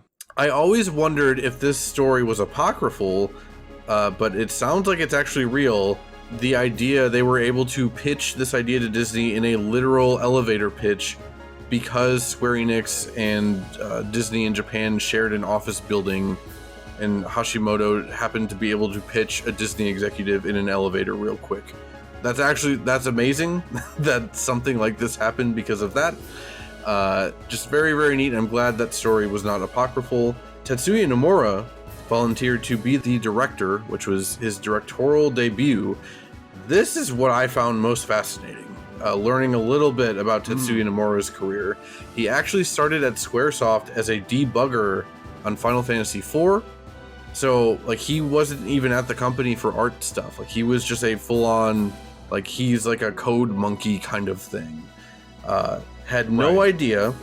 He was then trained to do art and then designed some monsters for Final Fantasy V. Then he became the graphic director on Final Fantasy VI, where he designed specifically Shadow and Setzer and wrote their backstories, which makes so much sense in hindsight. I had no... Yes, the edgelords and like the handsome one, right? Like that's Tetsuya Nomura's style. And also, because Setzer is the only pre-Final Fantasy VII character I think to ever show up in the entire series. Yeah, in Kingdom Hearts 2. Yeah, in Kingdom Hearts 2, and that's because Nomura designed him. I always wondered why he didn't want to touch anything but Setzer. It's because he designed him. What a shock. Right. And then he eventually was asked to be the principal character designer for Final Fantasy VII, which that's kind of where I think the contemporary Nomura emerged from his cocoon, and he became the character designer and director that we all know today. Like, he grew Final 20 Fantasy belts that day. Yeah. Final Fantasy VII's popularity really can't be understated, especially in regards to like things Squaresoft and then Square Enix were doing in its wake. Most of the Final Fantasy characters that show up in Kingdom Hearts 1 are from Final Fantasy VII. I just find it very fascinating that like he actually started off like that's a real like mailroom to executive story. Like, I don't know, you'd never hear about that kind of stuff anymore. It's like even in the 90s that was pretty rare. So it's pretty cool that he was able to work his way up the entire company to then being like, he was the face of Square Enix for like 15 years or so after Final Fantasy VII. Right. Well, and like I hate to feel or come across as like doom and gloom or something, but like that was possible back then with video games, like in a way that it kind of isn't now. Like video games were still pretty young back then, and you hear stories like, the literal elevator pitch happens between, Square and Disney and stuff. And, those conversations can happen. There's all these stories. I was just reading an interview with Sean Layden, like recently, who, used to be high up at PlayStation, and he's retired now, I think, but he gave an interview recently where he told stories about he would go when he was living in Japan, working for Sony in like the late 90s. And, you know, the reason that they had this whole thing with Square Enix and got Final Fantasy VII on PlayStation is they just, like, stayed up drinking with them all night. And just, like, you know, they were all, like, drinking whiskey, and, like, eventually they convinced them to do it. And like, those are the kinds of stories that, like, in the sort of nascent childhood of video games as a medium, you know, video games are not that old. And somebody like Nomura can have a story like that. I feel like that's not the kind of thing you really hear about anymore. Normally, you know, you can have like I don't know why he came to mind immediately, but like a Stig Asmussen who worked at Sony Santa Monica as like an art director. Then he did like level design, and then eventually he directed God of War 3, and then he would do like the Jedi games or whatever. Like that is like a natural, you can track that trajectory. But somebody like Nomura to come in and have that kind of, like engineer to executive, rags to riches kind of story, it just doesn't feel like it's possible with as big and expensive as games are now. And with like all of the hundreds of people that work at these companies now, it feels like elevator pitches and people becoming overnight, you know, icons, justifiably so, from Final Fantasy VII and everything. Like it feels like that is not possible anymore. And Right. That's kind of sad. It is genuinely sad, especially because, like, yeah, he was trained by another artist at Squaresoft on how to do like pixel art and stuff. Like, when was the last time you ever heard about that happening at a job? Like, Right. Nowadays you need like 3 college degrees to get like an entry level job, but here they're like, yeah, we'll teach you how to make some cool pixel art, like behemoths and stuff. Like, I don't know. It's very cool to hear about that, but it's also very sad and makes me wish I'd been born like 2 decades earlier than I was. Where you could appreciate it fully as like an adult when that stuff was happening, right? And like, yeah, it's like the I don't know, man, like the kind of artistry of it. And this isn't, you know, uniformly true or whatever, but like the bigger things get, the more money gets involved. Like that is the opposite of art, right? And so you like there was like a passion, there was like a certain, I don't know, fervor around video games in the sort of like late 90s, early 2000s. It felt so much more exciting, whereas now, like, it just, the only exciting thing is how much money and like how you know, big and bombastic can we make this thing. I don't know, like it just doesn't have that same, feeling anymore. It doesn't feel like a bunch of passionate people making art anymore. And you know, you see that in indie stuff now, but even indie stuff, like the gap between indies and AAA is kind of closing a little bit. And you know, it's weird to like see the arc of this over the course of your life as somebody who plays video games. Seth, you mean to tell me you're not excited to watch 4.5 hours of Jeff Keighley sell you Mountain Dews and razor blades in a couple days at the Game Awards? Yeah, you know, like this is before the you know, Tetsuya Nomura. This is before the era of that. Although they might wheel him on stage, who knows? You know, they might have him come out. I have a conspiracy theory that they're going to give Final Fantasy VII Rebirth Game of the Year solely to garner goodwill and then premiere Remake Part 3 next year trailer. I mean, I'm not saying that's real. That is just in my head. I bet Jeff Keighley is very excited at the idea of premiering Final Fantasy mainline game at his show. You're probably right. We are recording this pre-Game Awards, and this will probably be released post-Game Awards. So just, you know, just for clear point of order, I just want everybody to know that this is not a that I was right, that I called it. I want, if this comes to pass, Matt did call it, that we are recording this on December 10th. Just point of order. Yeah. When it comes to other important people, I mean, again, everyone that works on a game is important, but in terms of what we are specifically talking about, we're going to talk about the composer. That's Yoko Shimomura, as mentioned before. She has stayed on as like the lead series composer for like every entry in the series, right? Besides like maybe some of the mobile ones. Even the mobile ones, I think she at least consulted on. She's very passionate about Kingdom Hearts.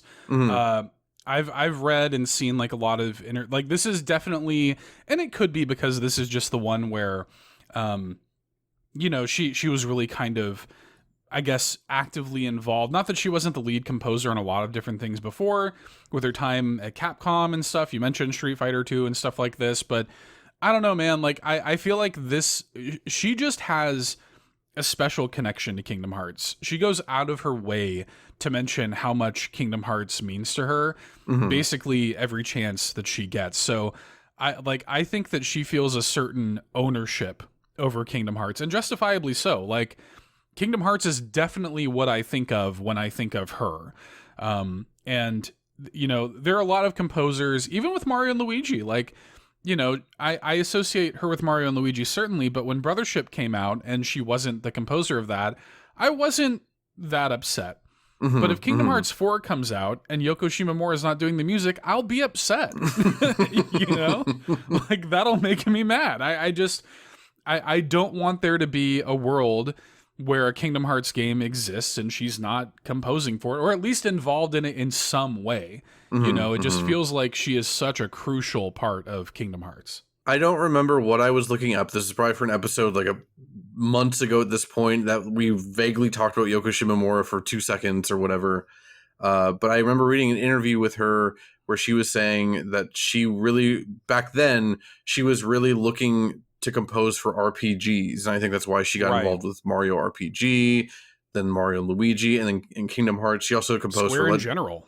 Right. She composed for Legend of Mana, which is like, to me, I still think might be my favorite soundtrack of hers. Like, it's really, really good. It's really good. So I wonder if that's maybe why Kingdom Hearts means so much to her, because it's like a full-on Square Enix, huge, like, beloved RPG series that is still ongoing and is hugely prolific, and like, she is the composer, and so like she feels that.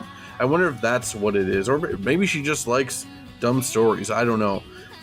Real quick, she is the main, or was the main composer on Street Fighter 2, the original release of Street Fighter 2.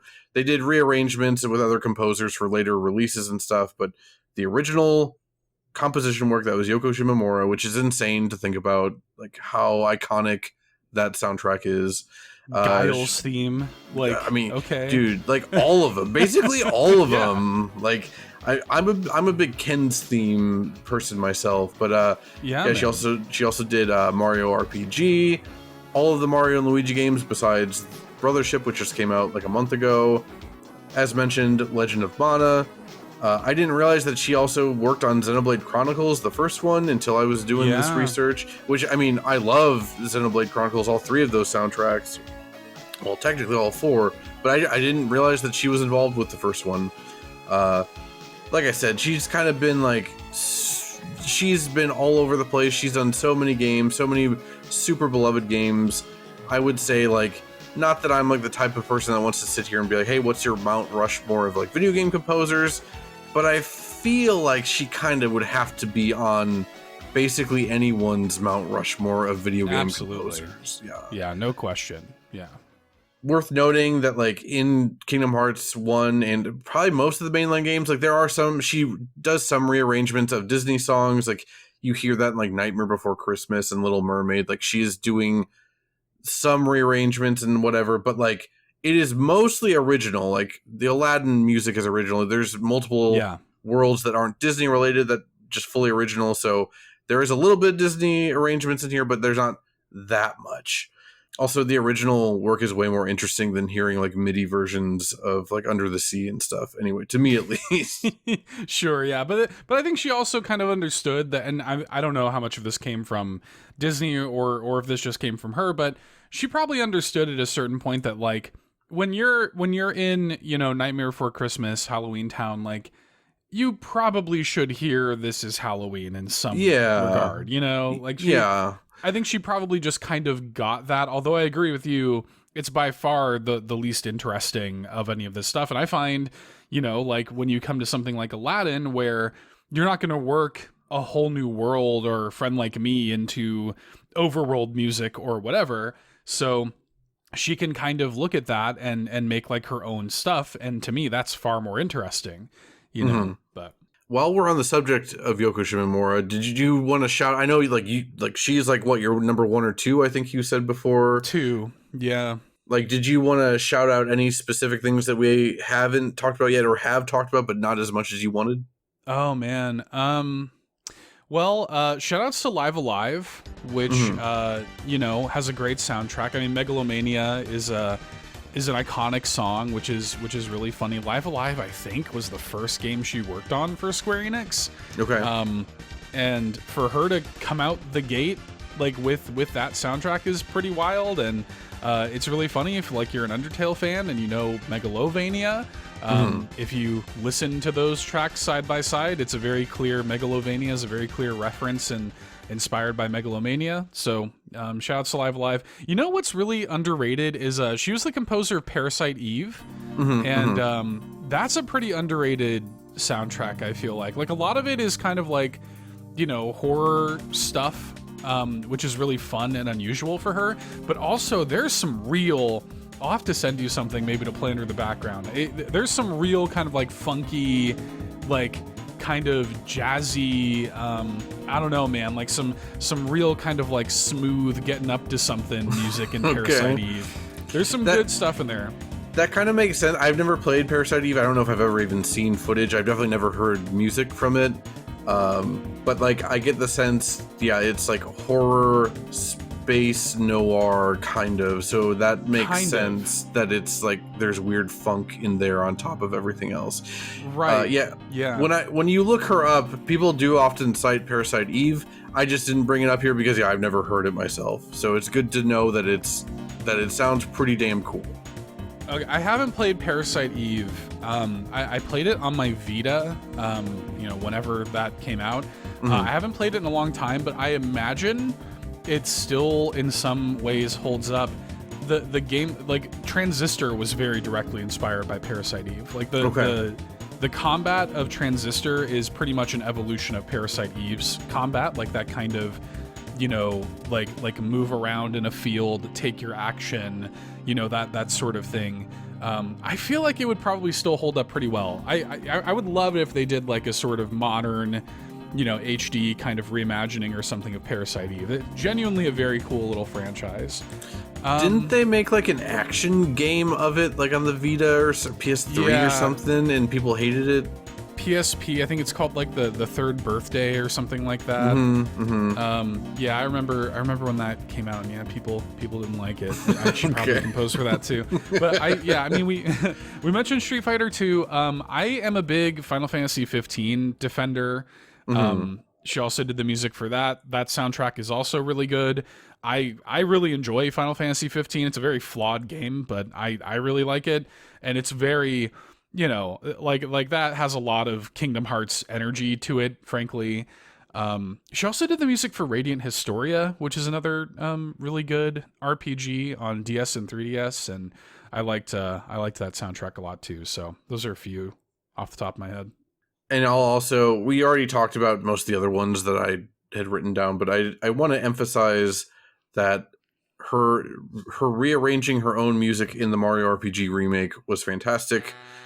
Just really, really good all around. But I think that's all I really had to add to the Yoko Shimomura love. She rules. Yeah, she's awesome. Like, and she's still doing a bunch of stuff. Like, I know she wasn't the main composer, but worked on like the Mario and Rabbids Sparks of Hope and stuff. Like, I'm sure she will do Kingdom Hearts 4. Like, I basically have no doubt about that. But when it comes to the Disney worlds, I just want to list off all of them real quick, just so people that have never played get an idea of what Disney representation is in here. You have Alice in Wonderland, Tarzan, Hercules, Winnie the Pooh, Aladdin, Pinocchio, The Little Mermaid, The Nightmare Before Christmas, and Peter Pan. Also, there are more Disney characters that are in the game that don't have like full worlds dedicated to them in this game. You get Beast as a party member in Hollow Bastion. Again, Maleficent is like the second main villain of the game from Sleeping Beauty. You also get Merlin from Sword in the Stone, and the Fairy Godmother from Cinderella is like magic-oriented NPCs that help you learn how to summon and cast magic and stuff. There's also summon characters like Bambi and Simba. I couldn't remember off the top of my head what the other ones were. Is Dumbo in Kingdom Hearts 1? Dumbo is definitely in 1 or 2. Probably 1. I do remember that for whatever reason, Chicken Little is a summon in 2, and it's very dumb. I think Kingdom Hearts 1 also has Genie. Right. Because what it is, They had I think Mushu's in Kingdom Hearts 1 as well. Like it was almost teeing up that, you know, Mulan would get its own world in Kingdom Hearts 2. Yeah, and then same with Lion King. Yeah. Right, because when you meet Mushu in the Mulan world and Simba in the Lion King world in 2, Mushu and Simba both recognize you, and he's like, Sora, Donald, Goofy. Like, there is continuity there, which is nice. I mean, hey, if there's one thing you can give Kingdom Hearts credit for, it takes itself very seriously when it comes to that stuff. Oh, yeah. They care. Yeah. Also, real quick, I know this is Kingdom Hearts 3, but when they added Pixar worlds in Kingdom Hearts 3, they had people from Pixar that worked with Square to make it so like the events of the Toy Story world in Kingdom Hearts 3 are canon to both Toy Story and Kingdom Hearts. So between Toy Story 2 and 3, like the Heartless came and tore apart the Toy Story world and stuff like that. Like, I get a big kick out of that. That is the level of dumb that I really like from Kingdom Hearts. When they made a Kingdom Hearts rhythm game, Melody of Memory, which I love, actually. It's good. It's really good. I really enjoyed it for what it was. They said, yeah, I know this is a Kingdom Hearts rhythm game. It will have a story, and it will be fully canonical to the Kingdom Hearts lore, because of course it will. It takes place post Kingdom Hearts 3. Like, it is setting up a tiny little bit of what they're going to do in Kingdom Hearts 4, which is... Yeah, I mean, that does lean itself into Kingdom Hearts' problem, which is that there's just too much stuff for a non-crazy dork to absorb, between like 3 mobile games that are all canon and like 3 DS games that are all canon. That's 3 DS games, not 3DS games. Yeah, it's a lot. Quick note on the Disney worlds, those specific ones were chosen, you know, I bet it was a whole variety of reasons. You know, you get a bunch of like the really popular ones from the era or near the era, like Aladdin and Little Mermaid. But then Nomura was saying specifically it was done so that each world had a distinct look to it. And I will give them credit. Like, each world does have a very distinct look to it. Yeah. Both in terms of like its visuals, but also just like the art style, like, and also very much worth mentioning that like when you go to the Little Mermaid world and the Nightmare Before Christmas world, your characters like transform a little bit, very literally. In the Little Mermaid world, like Sora becomes a merman or a merboy, whatever you want to call it. Goofy becomes a turtle dog thing. And then Donald gets octopus tentacles as his bottom half. It's weird, but it really works. It works. Did you have any particular favorite worlds, both from like a video game perspective, but also like from a Disney representation perspective? I mean, when I was a teenager, I was all about Halloween Town. You don't say. Yeah. Imagine that. I was too. If I'm honest, that was the main reason I was most excited for the game, was the Nightmare Before Christmas stuff. I mean, as somebody who, I mean, at this time of my life, I'm shopping at Hot Topic. I've got a Jack Skellington beanie, you know, like I am that kid wearing like trip pants and stuff like that. This is like peak, you know, teen angst, Seth. But so yeah, I always vibed with that. I think now, kind of as I've gotten older, you know, I really like Agrabah. That to me is where the game really kind of starts to pick up. Especially because the opening worlds of the game suck so much. So I really like Agrabah. I also really like Neverland, like the Peter Pan stuff. Also, I like, first of all, I mean, flying is cool. It's where you get glide. The story also really comes to a head there. Right. So that was definitely a favorite of mine too. So yeah. Yeah, especially on this playthrough, I found Agrabah and the Little Mermaid world, Atlantica or whatever it's called. I found those to be the best Disney worlds from a gameplay standpoint. I hate Ursula Phase 1. That was an awful fight. I eventually figured out what you're supposed to do is just like spam magic at her cauldron, but I thought you were supposed to like match the color of the cauldron to the spell you're supposed to use because it keeps like changing colors. No, you're just supposed to spam it a bunch of times and then she gets like stunned.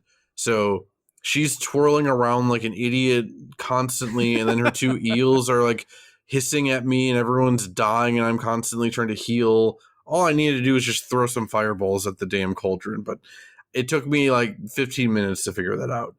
I will say, yeah, Nightmare Before Christmas, that was definitely like the most shocking world at the time, but from a gameplay perspective, I think it's one of the worst worlds. Honestly, besides Alice in Wonderland, it might be the worst like actual like designed world in the game.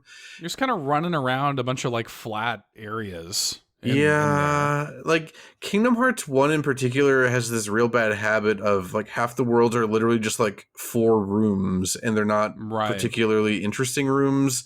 And yeah, I think Alice in Wonderland and Nightmare Before Christmas got the worst of it. And then you get stuff like Hollow Bastion, which I think is by far and away the most interesting world in the game from like every perspective, like a level design perspective, a visual perspective, a story perspective, and a music perspective. Like Hollow Bastion's like the peak of the game. It's really good. Before we get to that, I also want to list the Final Fantasy characters that appear in the game real quick.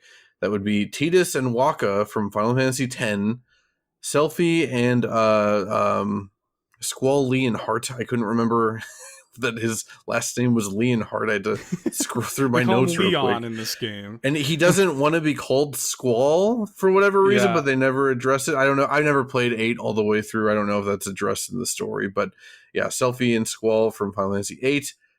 And then basically everyone else is from Final Fantasy 7. That's Sid Highwind, Yuffie, Kitsuragi, Aerith Gainsborough, Cloud Strife, and Sephiroth. Sephiroth being like the ultimate super secret hidden final boss or whatever. That he has so many health bars that like you have to hit him for 5 minutes before his health bars even start going away. Yeah, I used to love doing that fight because there's something kind of I don't know, there's something kind of like Returnal-esque about that fight. Like you have to like memorize his pattern and kind of like, you know, like it's almost like learning to play an instrument or something. Like I used to be able to just go into that fight and do it practically untouched. Just, you know, just when you know that fight, like you could just go in there and just like, you know, all of his moves, you know exactly what he's gonna do, you know when he's about to one-shot you or get you down to 1 HP or whatever. I don't know. I really enjoyed, you know, at the height of my obsession, learning how to fight him. I remember when I figured out, like when I got his patterns down, that was how I leveled to like the rest of the levels I needed to get to 99 or whatever. I didn't even try and attempt it here on this playthrough, but yeah, I remember as a kid thinking the fight was really cool and well done at the time. Also, we mentioned it a little bit ago, but like, again, just from that list of characters, that should really show you just how popular Final Fantasy VII already was at the time. You know, when this came out, this is like 5 years after Final Fantasy VII, but like already people were like frothing at the mouth. Like people were very jacked at just the idea that like Cloud was in this game, because if you never played a Final Fantasy game, you almost never saw your favorite characters from each of those games outside of the games they're from. You know, Cloud was in like Final Fantasy Tactics and like was that Air Guys or whatever that fighting game they put out was called. Final Fantasy VII was popular enough immediately to where Square was putting some of them in other stuff, but like you never saw Squall again outside of Final Fantasy VIII, you know, and for like good reason. Like Squall sucks, man. I don't know.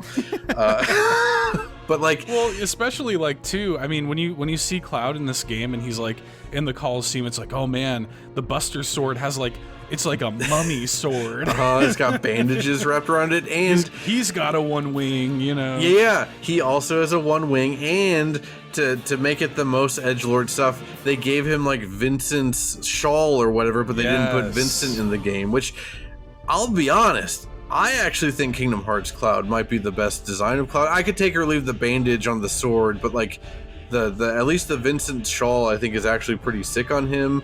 Also, like that red really works well with the rest of his color scheme. I actually think Kingdom Hearts Cloud is pretty cool. And then in Kingdom Hearts 2, all the Final Fantasy 7 characters look like how they do in Advent Children, which is pretty boring, but whatever. But so like for a lot of people, a lot of my friends at the time that were into RPGs, like I was mostly curious about Kingdom Hearts because it was this combination of Disney and Final Fantasy, though I was also excited to see Final Fantasy 7 characters again.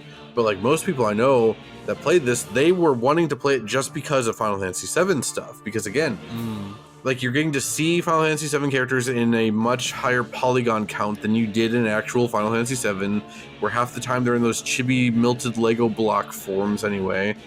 So you get to see these characters in a new way, and they were voiced for the first time. I don't know, it was a really big deal. Like, I think Square did a really good job at the time of saying, hey, this is a combination of Disney and Final Fantasy, but we're also going to up the production values on the Final Fantasy side of things to match the Disney side of things, because this game really did have a very star-studded cast. I will talk about that in 1 second, but I just want to note that despite everything I just said about how hype it was to see all these Final Fantasy characters in here, they didn't do that good of a job with like integrating them well into the story in the first game. Right. Cloud, again, he's part of the story in the Hercules world. The rest of them are either on Destiny Islands or Traverse Town, and like they're there to move the plot forward, and that's kind of it.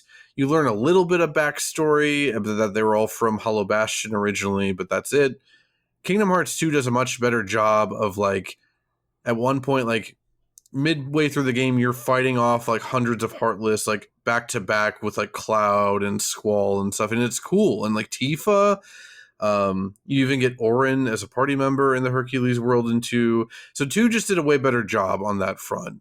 You know, again, we're not going to talk too much about 2. We could do an episode on 2, and we probably will at some point, but it was kind of a bummer for me at the time, all this hype about the Final Fantasy characters, and then you just see them for like 5 minutes and maybe a boss fight or 2, and then that's it, you know? Yeah, it is interesting, like, with these, like, they really lean into it kind of at the beginning of the game, and they're kind of almost like your... I don't know, like it almost feels like your older siblings or something. When you get to Traverse Town and like you meet Leon, you have that little boss fight with him and stuff, and then you kind of meet the others, and they're kind of there, and yeah, I don't know, they kind of set you on your path. Like they kind of feel like guardian kind of characters, because the characters of Kingdom Hearts are children, you know, and so it has that kind of vibe, but they do take a back seat for the vast majority of the story. And it is kind of cool, like in Kingdom Hearts 2, I remember when you go into like the Tron world, it's like Leon kind of like setting all that up for you and stuff. And I don't know, man, there's something kind of neat about that in Kingdom Hearts 2. I wish they'd leaned into it a little bit more with this one, but it's still neat. I mean, I will say, like, as somebody who, you know, when I'm playing this, I was very Final Fantasy 7 pilled, you know, still at this time. So it was just so cool, like seeing all of those characters in there. That being said, I always wished that they did more Final Fantasy X characters, like especially even when you get to Kingdom Hearts 2. Like you mentioned, Auron isn't. I really like Auron in Kingdom Hearts 2. He's there in like the sort of like underworld themed, you know, Hercules world and stuff. He's cool. In Kingdom Hearts 2, but then like when they put like Yuna and Riku in the game, like they did them.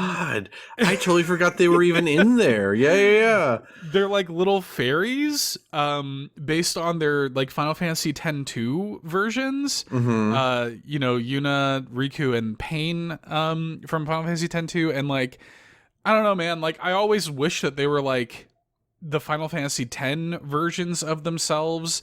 And like, I think that basically the entire cast of Final Fantasy X would have fit in well in Kingdom Hearts and would have been fun. I always kind of wish they'd lean into that more. I'm a little surprised they didn't, especially since 10 was the new hotness at the time. Right. But I mean, I guess it really does just go to show like how popular and iconic 7 was. And I'm sure that Nomura felt a certain sense of attachment to 7 for obvious reasons. So it all makes sense, but I was always surprised that 10 didn't get more representation. Yeah, I was too. And then Tidus and Waka in Kingdom Hearts 1, they're like kid forms of them too. Right. Like it's interesting. I mean, yeah, they are like the first characters you beat in the game, them and Selphie. So like it's interesting, but also yeah, it's weird and they didn't lean into it as much as they could have. Though I will say it is still an improvement here in Kingdom Hearts 1 over what Kingdom Hearts 3 did, which is basically nothing. They basically don't have Final Fantasy characters in 3 at all, which is another reason why 3 is one of the worst games I've ever played. Yeah. I'm being partially facetious, but that really upset me at the time. I kept every new world I went to, I'm like, okay, surely we're gonna get like a call from Leon or something, and nope, it never happened. Yeah, that does kind of suck. I mean, they did kind of. I mean, they did kind of literally lose the plot, where it's like this whole thing was supposed to be Final Fantasy meets Disney, you know. And then they removed that whole half of it, or like a quarter of it, or whatever. Yeah. Well, maybe if we ever get around to Kingdom Hearts 2 episode, then we can also talk about Kingdom Hearts 3, because I refuse to do a Kingdom Hearts 3 episode. It's not, it'll never happen. And that was Let It Go from Frozen. Yeah, basically. God, what a bad video game. Real quick, before we go to our next break, we mentioned the voice cast was pretty stacked at the time, especially when you consider that like voice acting was pretty new to video games in the early 2000s. Haley Joel Osment was and remains all these years later the voice of Sora. I believe David Gallagher is also still the voice of Riku, but that I'm less sure of. I think that's right. Yeah. Hayden Panettiere, they recast a while ago. She sounds like she's awful to work with in general, so that's fine. But back then, you know, we were talking about this when you streamed it, like trying to figure out what the connection with Hayden Panettiere was with Disney. And I think it was the Remember the Titans. I think that was a Disney produced movie, and that was like her breakout role. So I think that's probably where it came from. And then most deliciously, you have Billy Zane as Ansem, which he rules. He is the best part of this game on my well, besides fighting him, that was bad, but like his voice lines are so like tomato soup, just so good. And then they had to recast him, I assume, for like either Billy Zane's like, nah, I don't want to do this, or you're not paying me enough, or both. Immediately in 2, and that sucks because yeah, his line deliveries in this are some of the most iconic in any video game. Like the one I always liked the most was to the heart seeking freedom, this island is a prison surrounded by water. Like it's so over the top and good. He did such a good job here. He rules, dude. I mean, like when he's just kind of like slinking around, like just the velvet, like and the kind of like growl that's underneath it. Just one who knows nothing can understand nothing. It's and then so Sora's good, like, dude. cut it out. Yeah. There's a great like supercut on YouTube that has, you know, like 20 million views or something, and it's like why I can never show my friends Kingdom Hearts. And it's a bunch of like dumb junk throughout the Kingdom Hearts series, and one of them always gets me is Sora being like, "You're stupid." It rules, dude. He's saying that to Riku, right? Like that his heart's gonna, it's very stupid. Because like this is 2002, so like Haley Joel Osment still sounds like he does in The Sixth Sense. Like he still hasn't gone through puberty yet. So it's just you're stupid, and then immediately in Kingdom Hearts 2, he's gone through puberty, and which is cool because like they age Sora up too. Like he doesn't fit in his Kingdom Hearts 1 clothes anymore. I love that. It's such a cool little detail. It was so good, and again they ruined it with Kingdom Hearts 3. Poor Haley Joel Osment, dude. This dude's got to be like what, 40 or something like that. He's like around our age. Yeah, he's between 35. Oh, is he? Okay. He's like maybe a couple of years older, but yeah, like. And he's mostly still playing Sora very well, though. Yeah, you can hear the cracks here and there when he's trying to do some things. Okay. But let me just say this. So, one of the voiceover projects that I do, it's for this web series called The Other Side. It's like a animated webtoon thing, and I voice one of the characters. I voiced like 12 characters in it or something, but one of the characters that I do, one of the main characters, this character named Leon, and the director of it, like the specific inspiration for that character was, he basically was like, hey, can you do Sora from Kingdom Hearts? And like that was essentially the main direction for it. And he's got like this kind of like internal voice that's like this kind of dark voice, and he's like, this is kind of like a Xehanort kind of vibe. And so, you know, like doing that voice, like it is so like at the top of the high end of my register. And it's very hard to do for an extended period of time. And I feel for Haley Joel Osment, dude. Like having to perform an entire game's worth of dialogue, a Kingdom Hearts game of like bad dialogue. Bad dialogue. To deliver with conviction at the very height of your register, it is low key one of the most impressive voice acting feats. Period. As somebody who is now on the other side of that, like I'm kind of in awe of what he's able to do there, all things considered. And I also kind of like that, you know, it would be easy to recast him, right? But they don't, you know. So I don't know. I got a lot of respect for Haley Joel Osment, dude. The only, again, I think the only main characters that have ever been like recasted besides like deaths happening or whatever were Billy Zane and Hayden Panettiere. And again, that makes sense given the bigger names and whatever. And again, I it's hard for me to imagine Hayden Panettiere in the modern age like caring enough. She probably doesn't know what Kyrie is or anything. Like I can't like blame her for it, but yeah, like Haley Joel Osment does a great job. Like I remember playing Dream Drop Distance. I wasn't as tuned into like video games and like behind the scenes stuff as I am now. And being like, oh, surely they must have recast Haley Joel Osment, right? And then I was like, that still sounds like Haley Joel Osment. And I looked it up and it was. I was really shocked. Yeah, I will give it to Haley Joel Osment. He does a great job the whole series through. It's also worth noting that speaking of recasts and stuff, that like the game went really far out of its way to not recast most major characters that were avoidable, you know? Like James Woods is Hades in this game. And again, James Woods, he's a garbage person, but he is a great Hades. He's a fantastic Hades. And like it wouldn't, I agree in that case, like it wouldn't be the same to have Hades without James Woods. Even for like characters that did have to be recast, like, you know, they weren't going to pay Robin Williams money to come in and voice Kingdom Hearts. Was it not John DiMaggio? I forget who voiced Fujii. Yeah. Mm-hmm. Yeah, it's Dan Castellaneta, like the voice of Homer Simpson. Like the reason they got him for Kingdom Hearts is because he was the voice of Genie in like the TV shows for Disney Channel at the time. I didn't realize that. So like even when they're having to not get the big movie stars, they are still getting like the Disney approved actors in here and stuff. A quick note, I had no idea that Sean Astin voiced Hercules in Kingdom Hearts 1. I had no idea. Which is funny because I can hear it now, but I had absolutely no idea.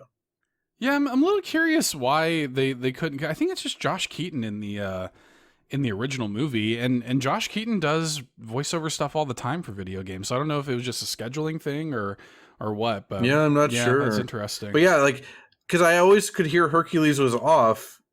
And then, I was like, that voice does still sound familiar, though. And yeah, Sean Astin. Yeah.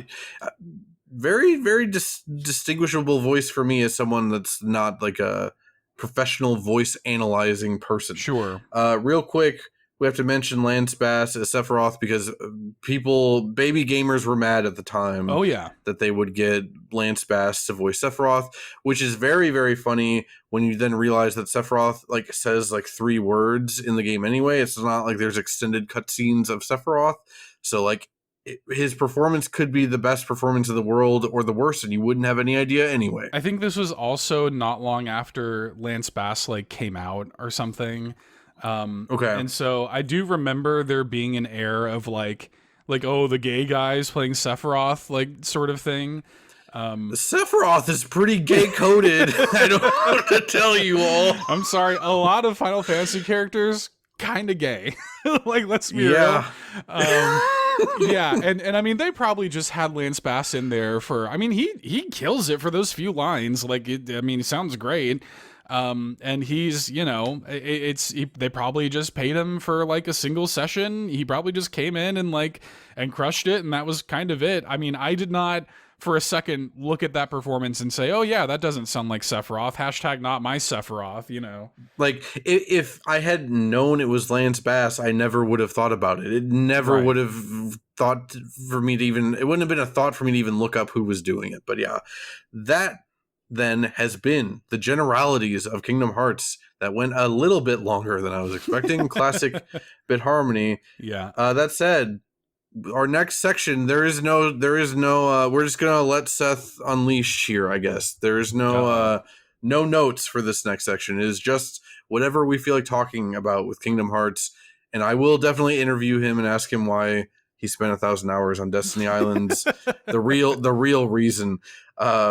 Before we get to that, though, your next break is Traverse Town and Hollow Bastion, both from Kingdom Hearts 1.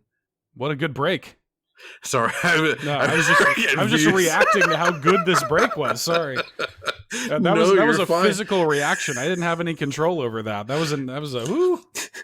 It was on my end, it was alarming. I thought that was like a siren going off or something. Oh no. So yeah. Again, that is Traverse Town and Hollow Bastion Woo, and we will be back.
And that was Traverse Town and Hollow Bastion from Kingdom Hearts 1, both, as far as I'm aware, composed by Yoko Shimomura. I think Yoko Shimomura is the only credited composer on like the main set of songs in 1, whereas like there were other people with the other games. But like I said, we briefly covered Traverse Town like 18 episodes ago or something.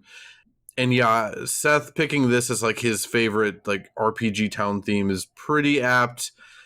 Like, I can't really think of a better one of these. Mm-hmm. I don't have too many more notes on it beyond the it's just such a. It was nostalgic for me in 2002, right? Like it hit that immediately. Like it felt like a home, and I think Seth said that earlier in this episode itself. I do just want to note that the way I replayed Kingdom Hearts 1 this time was usually the cat wakes me up real early at like 5:30 or 6 to be fed. And oftentimes I can't fall back asleep. So for all of last week, when I couldn't fall back asleep, I was grabbing my headphones and plugging them into my PlayStation 5 controller and playing Kingdom Hearts without trying to wake my wife up. And so I never heard the whole soundtrack and all the sound effects and stuff with headphones in. And I didn't notice this ever before, but the percussion in Traverse Town is super sick. So good. It's like, it's all on like the hi-hat. Like I loved it. Yes, jazzy is perfect. Like the song has always had that little like kind of not sorrow, but like melancholy jazz feel to it. But I never noticed the little hi-hat stuff before. And yeah, it's all throughout. It was very good. I was very impressed by it. Mm-hmm. It's a really jazzy song in general. Like, yeah, between that little kind of like soft, like, you know, jazz timing, like a jazz timing percussion with that hi-hat and stuff. But also it is either, I don't know if it's either an alto sax or a clarinet or something, very soft. Like that lead instrument that plays like the main melody is just like so, I don't know, man, just so like soft and cozy. Like there's just something about it that like I want to like curl up by the fire and take a nap. Like it's just there's just something about Traverse Town, and yeah, I have a lot of fondness and nostalgia for this game just in general, but like I think the way you put it, like it felt nostalgic in 2002. It instantly feels like home to me. And as a hub, Traverse Town kind of sucks. Like, it does.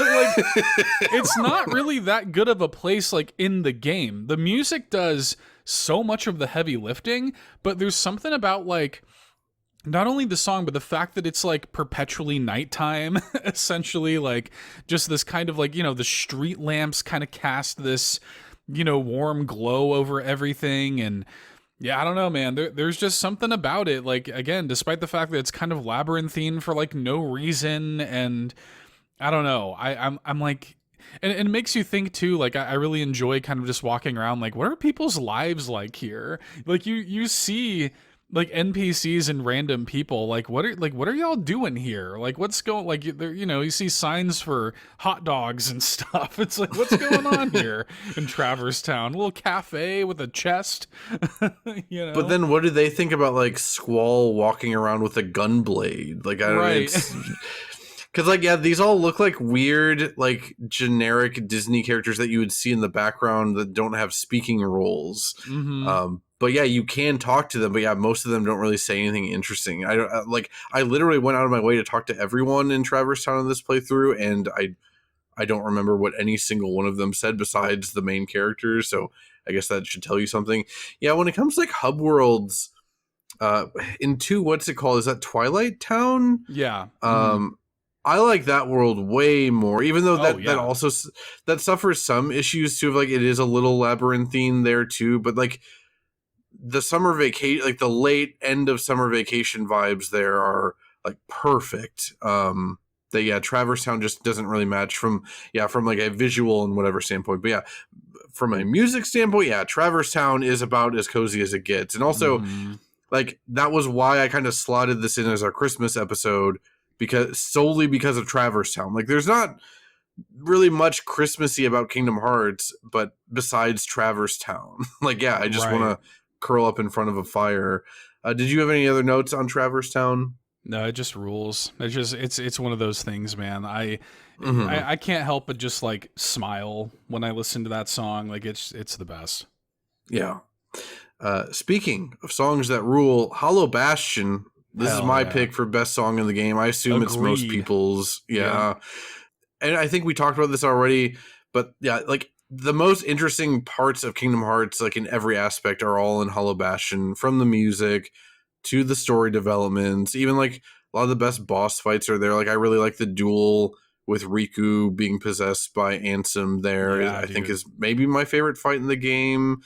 Also, that's like the best moment in the story and the best reveals. It's the crescendo of the game for sure. Yeah. Way better than the final world, I'll tell you that much. Also, like, Beast is like the coolest party member in the game. Like, he just Yeah. destroys everything. Just a really cool area. From like a music perspective, I love how there's just this sense of like grandeur and like history with this song, Yes. but mixed with like the tragedy of like knowing that it's a world that's been like kind of overrun by Heartless at this point. Mm-hmm. And then that really ties into Kingdom Hearts 2, where like the world is habitable again and like people actually live here and they're trying to repair it. Again, we'll do a Kingdom Hearts 2 episode sometime down the road, but like she rearranges the Hollow Bastion theme, but like it's way more like hopeful in Kingdom Hearts 2 for the most part. Right. And then you also hear like tinkering noises going on in the background. It's very cool and interesting. And then you also, Hollow Bastion in 2 is when you get like Mickey Mouse going on a murder tour when he thinks Goofy's been murdered in front of his eyes. With a rock. Yeah. They'll pay for this. Yeah, dude. Kingdom Hearts rules. Yeah. Man, I love this song so much. It's yeah, I mean everything that you said, like even the name Hollow Bastion is such a that goes so hard, dude. That's such a great name for a location that like I can't imagine a better way to sum up like what that world is. It is a bastion that has been hollowed out, like removed of its life. But like there's still these catacombs and cobblestone and libraries and, you know, all this history. And it's got these like, you know, like it's got a choral background underneath everything that makes it feel very like cathedral-like, very ominous, but it's also just got those little piano stabs that dun dun dun dun, dun you know, and like the deep like strings, the cello, like it's really building as the song goes. Like it's actually pretty interesting because the way like the lead melody is so fast and it's like very juxtaposed to how like big and droning the like the background of it is. It feels urgent. Like there's like an urgency to it. It feels like we need to get the hell out of here. Like there's something happening, you know. But like as you mentioned, like that hopefulness that they have in Kingdom Hearts 2, that is still present here. That little like oboe solo like melody that kind of comes in at the end of the passage, like it gives you like a little fleeting sense of comfort. It's like, you know, like this place is lost, but like someday we can rebuild it. It's so good, man. Also, I have a note here that you can appreciate. It also has some real beyond belief energy. Yeah, it does. like the opening theme of Beyond Belief, the Jonathan Frakes show that we mentioned on this very podcast. It's got a little bit of that energy too, which I can also appreciate. Yeah, it's funny that I didn't put those two things together, but the moment you said them, I'm like, oh, it totally does. It totally has that.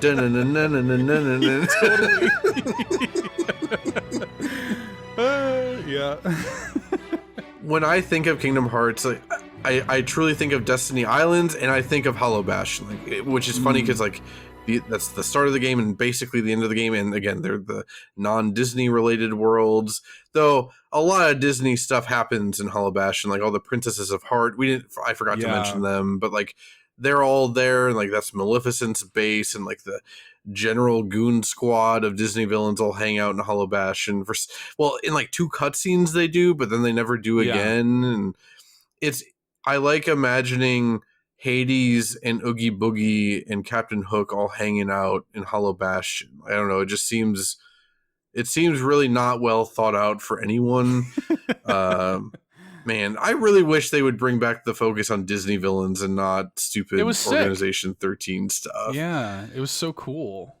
So first of all, again, we have no notes for this section. This is just going to be freeform, whatever we want to talk about with Kingdom Hearts. But I really do, like you mentioning like 6 months ago when you got to level 99 or 100 or whatever it is, whatever the cap is. I think it's 100 in this one. Yeah. Yeah, I think so too. When you did that at Destiny Islands, like, give me a play-by-play every time you whacked the ball back at Waka.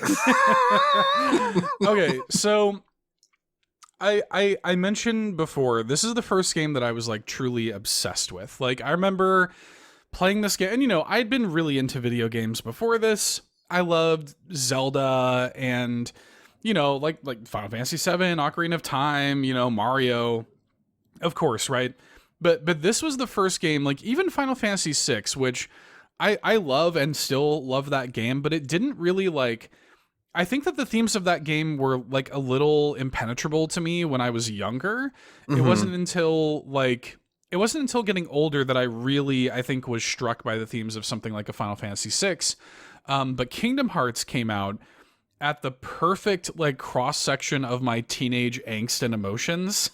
Like, you know, like being a teenage like anime fan or Final Fantasy fan or whatever, like there's no better like conduit for that energy than Kingdom Hearts, you know? Right. Which is funny because like you hear like that it's a mix of Final Fantasy and Disney, and like to me you would think that like the Disney aspect of it would make it less angsty, but if anything it kind of makes it more angsty. Right. Yeah, it does. And I mean, like, it's got the focus on friendship and childhood and growing up and stuff. And, you know, again, I kind of mentioned like the place that I was at with my life when this game came out. My mom had just remarried and stuff like this. And, you know, where I felt like I was kind of getting, you know, tugged around from different schools and couch surfing and staying with friends and stuff until finally I have a little bit of stability. And here's Kingdom Hearts. You know, so I definitely appreciate that, like, I played it at a time of my life when I was really able to absorb its message. Same with Final Fantasy X, which, you know, also I think is a huge reason why I hold that game in such high regard. But, like, with this, like, I remember the first time I finished Kingdom Hearts 1, like, that ending cutscene with Sora and Kairi, like Kairi's on the island and Sora runs up to her and I'll come back to you, I promise. And the hands separate and it's when you walk. I'm like, I just started bawling, dude. I remember like, I was like inconsolable. I was like hyperventilating. Like I was crying. Some of the hardest I've ever cried in my life was when I first finished Kingdom Hearts. I can't express how invested I was in this game, this world, these characters. So, and this is a theme that would be consistent through a lot of my life, I hyperfixated on it. I've always been a hyperfixator my whole life, and I had all the time in the world because I was a teenager. So I would just create little challenges for myself, ask myself little questions. I wonder if it's possible to get to max level before leaving Destiny Islands. You know, I wonder how high I could get the counter, you know, with Riku in the beginning. You know, little tiny things like this. I wonder how quickly I can beat it. I wonder, you know, and even advancing to the point of like, I wonder when the timer, when you save the game, like the in-game counter, I wonder how, like, what time that maxes out at, you know? So, like, that's the kind of stuff that I wanted to, like, discover. And this is before I had, like, you know, great ready access to the internet. So I just did it myself. And it's funny now because now that I'm on, you know, YouTube and stuff like this, you'll see like the game champs of the world and stuff like this do challenge runs. I think she has a video literally where she got to max level before leaving Destiny Island. I'm like, oh yeah, like I did that when I was, you know, 15 or something, you know? And it was just because I wanted more reasons to spend time in that world. And when I wasn't playing Kingdom Hearts, I was on GameFAQs and KingdomHearts.net and, you know, and all this stuff. And I was making, like, dude, before Kingdom Hearts 2 came out, I was making, like, AMVs. And, like, I think the first video I ever like made or edited ever in my life like that was a Kingdom Hearts 2 AMV. Like, I was obsessed with this franchise, these characters. Like, there was just something about it that I really, really connected to. And again, I can look at it objectively now as an adult and be like, a lot of this stuff is bad and it sucks. But it was so important to me at that era of my life. Like, there is always going to be a part of me that cannot and refuses to look at Kingdom Hearts objectively. You know? So I have a question for you about like Sora specifically, because so for one, like when Sora got into Smash Bros, I think that's a perfect addition to Smash Bros. I'm not even the biggest Kingdom Hearts fan, but I am a big Smash Bros. Video game in general person.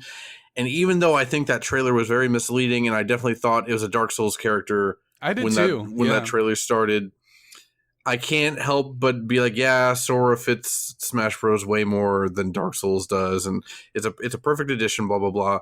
But I remember, I'm the type of nerd that like I like watching other people's reactions to Smash Bros. Character reveal trailers. You know, one of my favorite videos of all time is the Nintendo World Store literally like exploding when Banjo and Kazooie is revealed in Smash. Dude.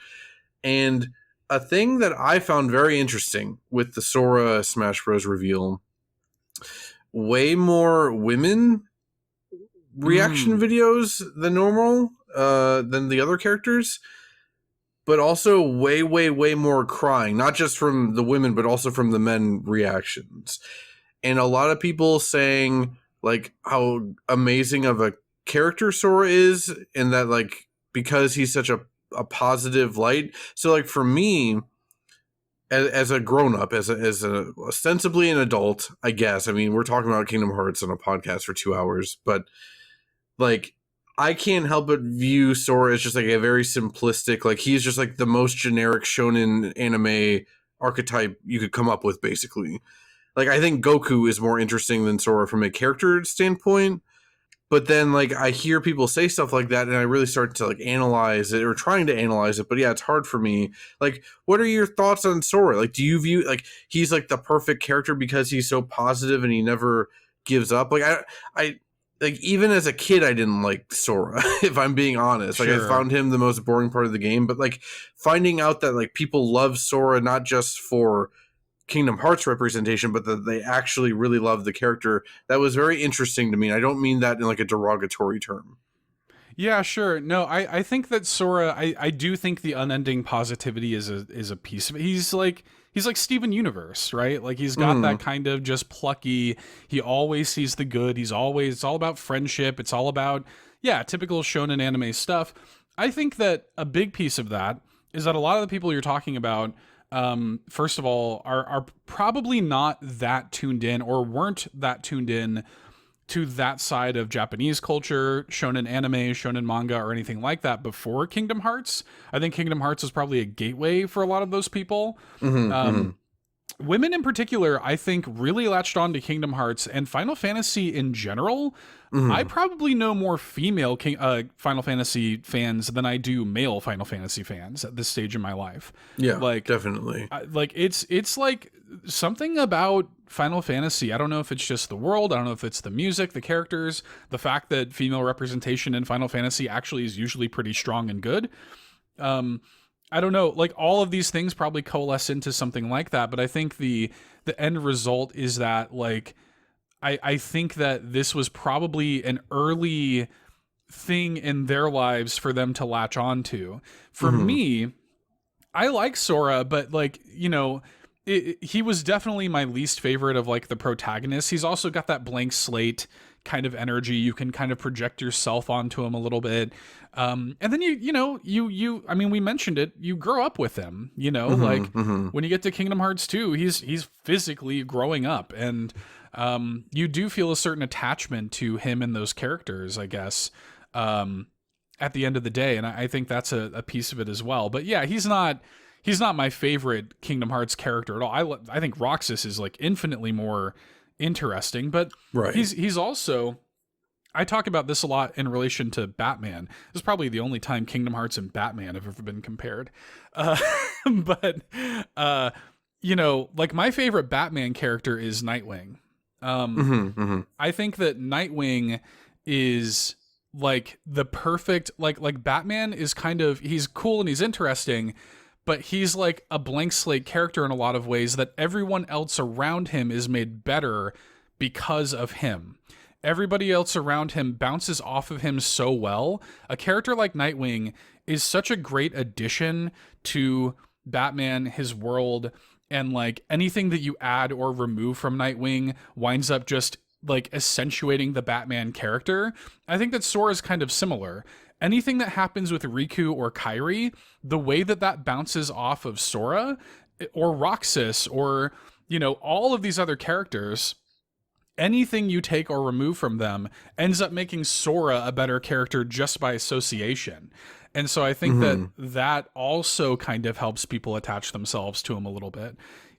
It's interesting. Sometimes you can have a character like be that like sounding board for other things, and it kind of works. He's not one of my favorite characters, but like I get it in a weird way.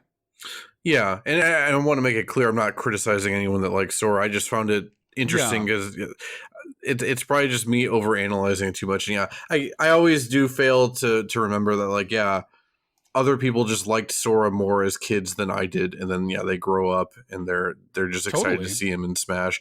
Also, looking for YouTube comments, very hard because so many YouTube comments were just people being like Sora in Smash, like well yeah, that too. There's a lot of dead brother stories in these ones too, but but yeah, a lot of Sora in Smash comments across like every single one of these damn songs in the YouTube comments.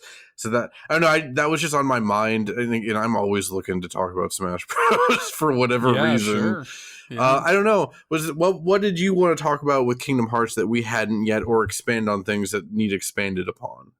Well, we have covered a lot just in the sort of like course of our discussion here. So there's actually not that much that we haven't touched on. I guess for me, I do think that it's kind of interesting. This is something that you were kind of talking about on the replay. I think that people disparage Kingdom Hearts quite a lot because they find the combat button mashy, or they find the story melodramatic or cliched or stupid or whatever.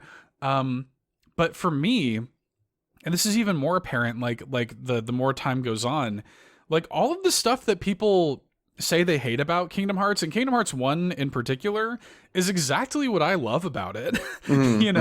Like I kind of like the combat as clunky and as heavy as it is. I kind of like, the story as, again, as melodramatic as it is. I think that stuff kind of holds up, and I think that, like, one thing that I've tried to embrace, I guess, more the older I get, is to, like, not let myself get bogged down in kind of, like, this is going to sound dumb, but, like, what society tells me is good or bad, Like, I kind of just want to embrace, like, what I like unabashedly. I kind of want to just love something fiercely, and I'm okay with that. Like, and things don't have to be mutually exclusive either. And I think Kingdom Hearts is a great, like, example of that, of things not needing to be mutually exclusive, of just like, yeah, there are these things that are quote unquote objectively bad, but also I love Kingdom Hearts.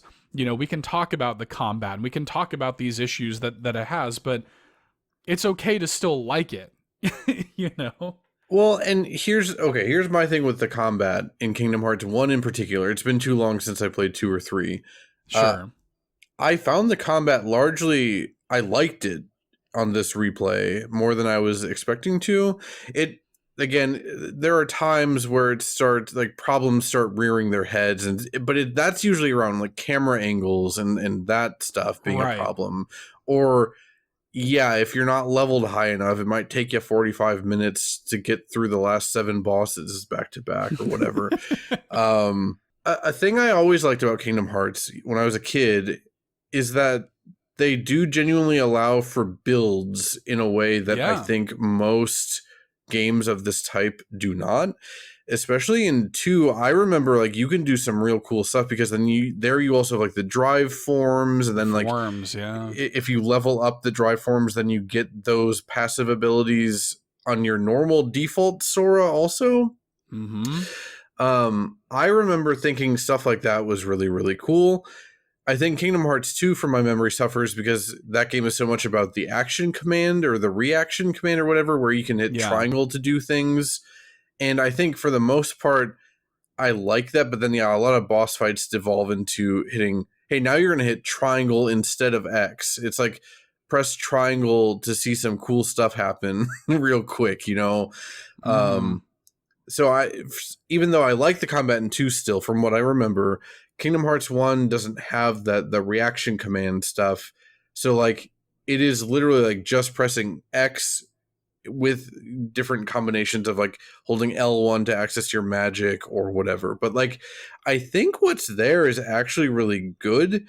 And I think the game is actually kind of ahead of its time in a lot of ways. I think of I forget their names, but like the big chubby enemies, like the real big belly dudes. Yeah. You can only hit them in the back or on the top of their heads because like their bellies are just, everything else is bouncing off of them. At least with your physical attacks, you can hit them with magic wherever. But like, it sounds very simple and basic, but especially for 2002, where 3D games are still relatively new, I think that's a really cool enemy design, both from a visual standpoint and also a design perspective. Like I think they were really, really ahead of their time thinking about enemy designs and how they interact with your verbs, like how the enemy verbs intersect directly with your verbs and abilities. Right.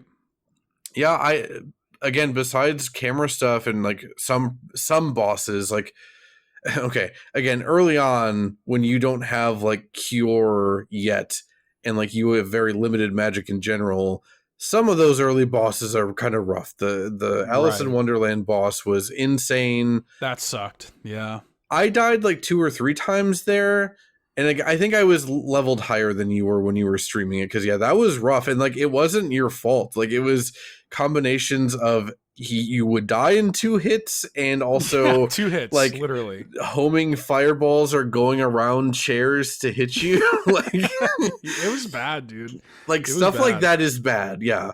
But yeah, as you said earlier, when you get to Agrabah, I genuinely think the combat starts getting real good because like you have access to multiple keyblades that all have different stats going on. Your magic arsenal is like bigger and better.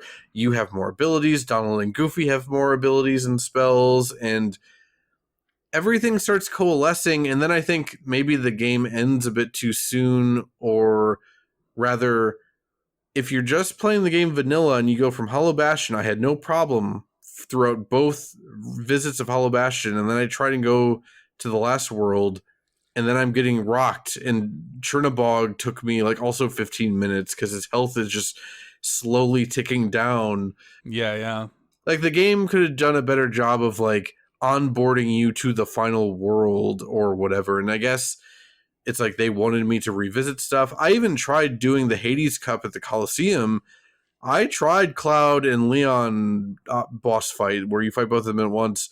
They killed me in 2 hits multiple times. I'm like, I'm done because I had to fight 10 other fights to get here or whatever. But anyway, that's all a very long-winded way of me saying I actually think what's here is pretty good combat-wise, especially for the time. But I mostly think it actually does hold up in a way, as long as you know what to expect. My biggest issue, I think, with Kingdom Hearts is that I've always viewed it as from a gameplay perspective, it feels like an evolution or a successor in a lot of ways to Secret of Mana, which was a Super Nintendo RPG. I still want to do an episode on it at some point. I really love Secret of Mana, but the best part of Secret of Mana is that it's co-op, and like you and 2 other people can play together, and your 2 friends or whoever can control the other party members. I'm still waiting for a like full-on multiplayer Kingdom Hearts option. I know 358 Days Over 2, I think, is co-op optional, but I think that's right. I never had anyone to play it with. I never played the game, period, because I didn't have anyone to play it with. My dream for Kingdom Hearts 3, beyond like Toy Story worlds and stuff, was I want to go online and I want to play as Donald. I want to be the caster in someone else's game as Donald. Like, I want to play with my buddies. I want to be Donald. I always have wanted to be Donald if we really get down to it. But I'm still waiting for that to really feel like the true successor to Secret of Mana that I've been waiting for, like, for 30 years. I think that's my biggest issue is, like, the game even feels like it's meant for multiplayer in some ways, but they've just never done it besides, I guess, 358 days over 2. Right. Yeah, they have that what's it called? It's like Kingdom Hearts Missing Link or whatever, like that mobile game that is supposed to be coming out, which I think is meant to be like that. Like, it's supposed to be like a multiplayer Kingdom Hearts game. I think they're essentially making like a sort of Genshin-esque thing, but with Kingdom Hearts. Okay. Which makes a lot of sense. You know, I don't know when that's coming out, but they announced that, I think, years ago at this point. And they've dived into, like, you know, all these like prequel things and, you know, light MMO-esque, you know, things with that. But yeah, like, I think that would make a ton of sense. That would be really cool.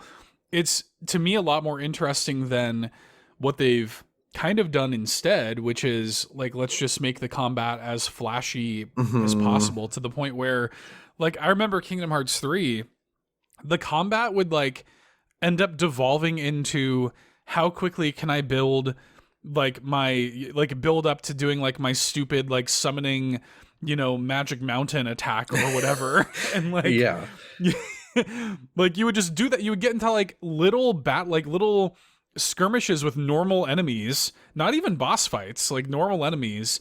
And then it's like, I might as well use this because I have it, but it's about to play like a 45-second animation of like a train running through all these dudes. Yeah. So, you know, for anyone that hasn't played Kingdom Hearts 3, like, the big battle gimmick or whatever specific mechanic for that game was that, like, you were summoning like Disneyland rides to do like super moves. But yeah, your meter fills up very often. Like, from what I remember of playing 3, basically every fight I could do one of those moves, and it reached a point where I'm like, I don't want to do these anymore because it takes too long. It takes so long. It's very repetitive. You're not really doing anything. So I remember the pirate ship one. You get to like press triangle when the ship gets like the apex of its height or whatever. Like, yeah, like, okay, I've seen this a billion times. Like, Kingdom Hearts 2, I think, struck a balance of it still feels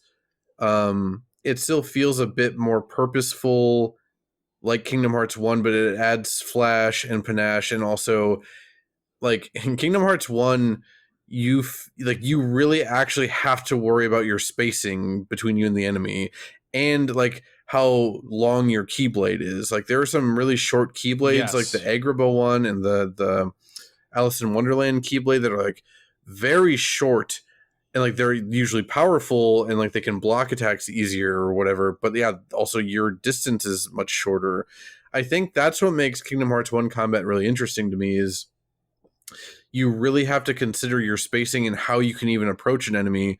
Whereas in 2 and 3, you can just lock on and hit X and you're just flying over there like with no issue. Like, I understand why they did it that way, but like, Kingdom Hearts 2 and 3 are button mashy, but in a different way than how Kingdom Hearts 1 is button mashy, I guess.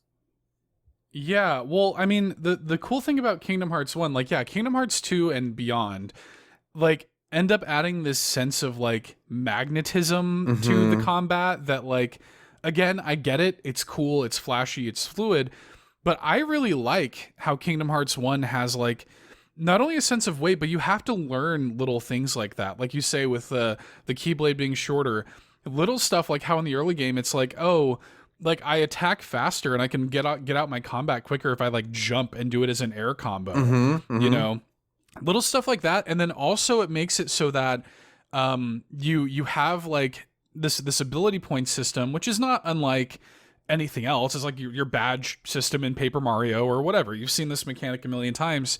But like, you start to consider little options like, oh man, like getting an extra hit in a given combo is actually a pretty big deal in this game. So like I kind of want to work the combo master, combo plus or whatever ability like into my loadout, because even just one extra hit before breaking my combo is kind of a big deal in this game, you know? And I don't know, like little stuff like that. It's a lot more simple, it's a lot more weighty, it's a lot more clunky, and I think a lot of people like write it off because of that.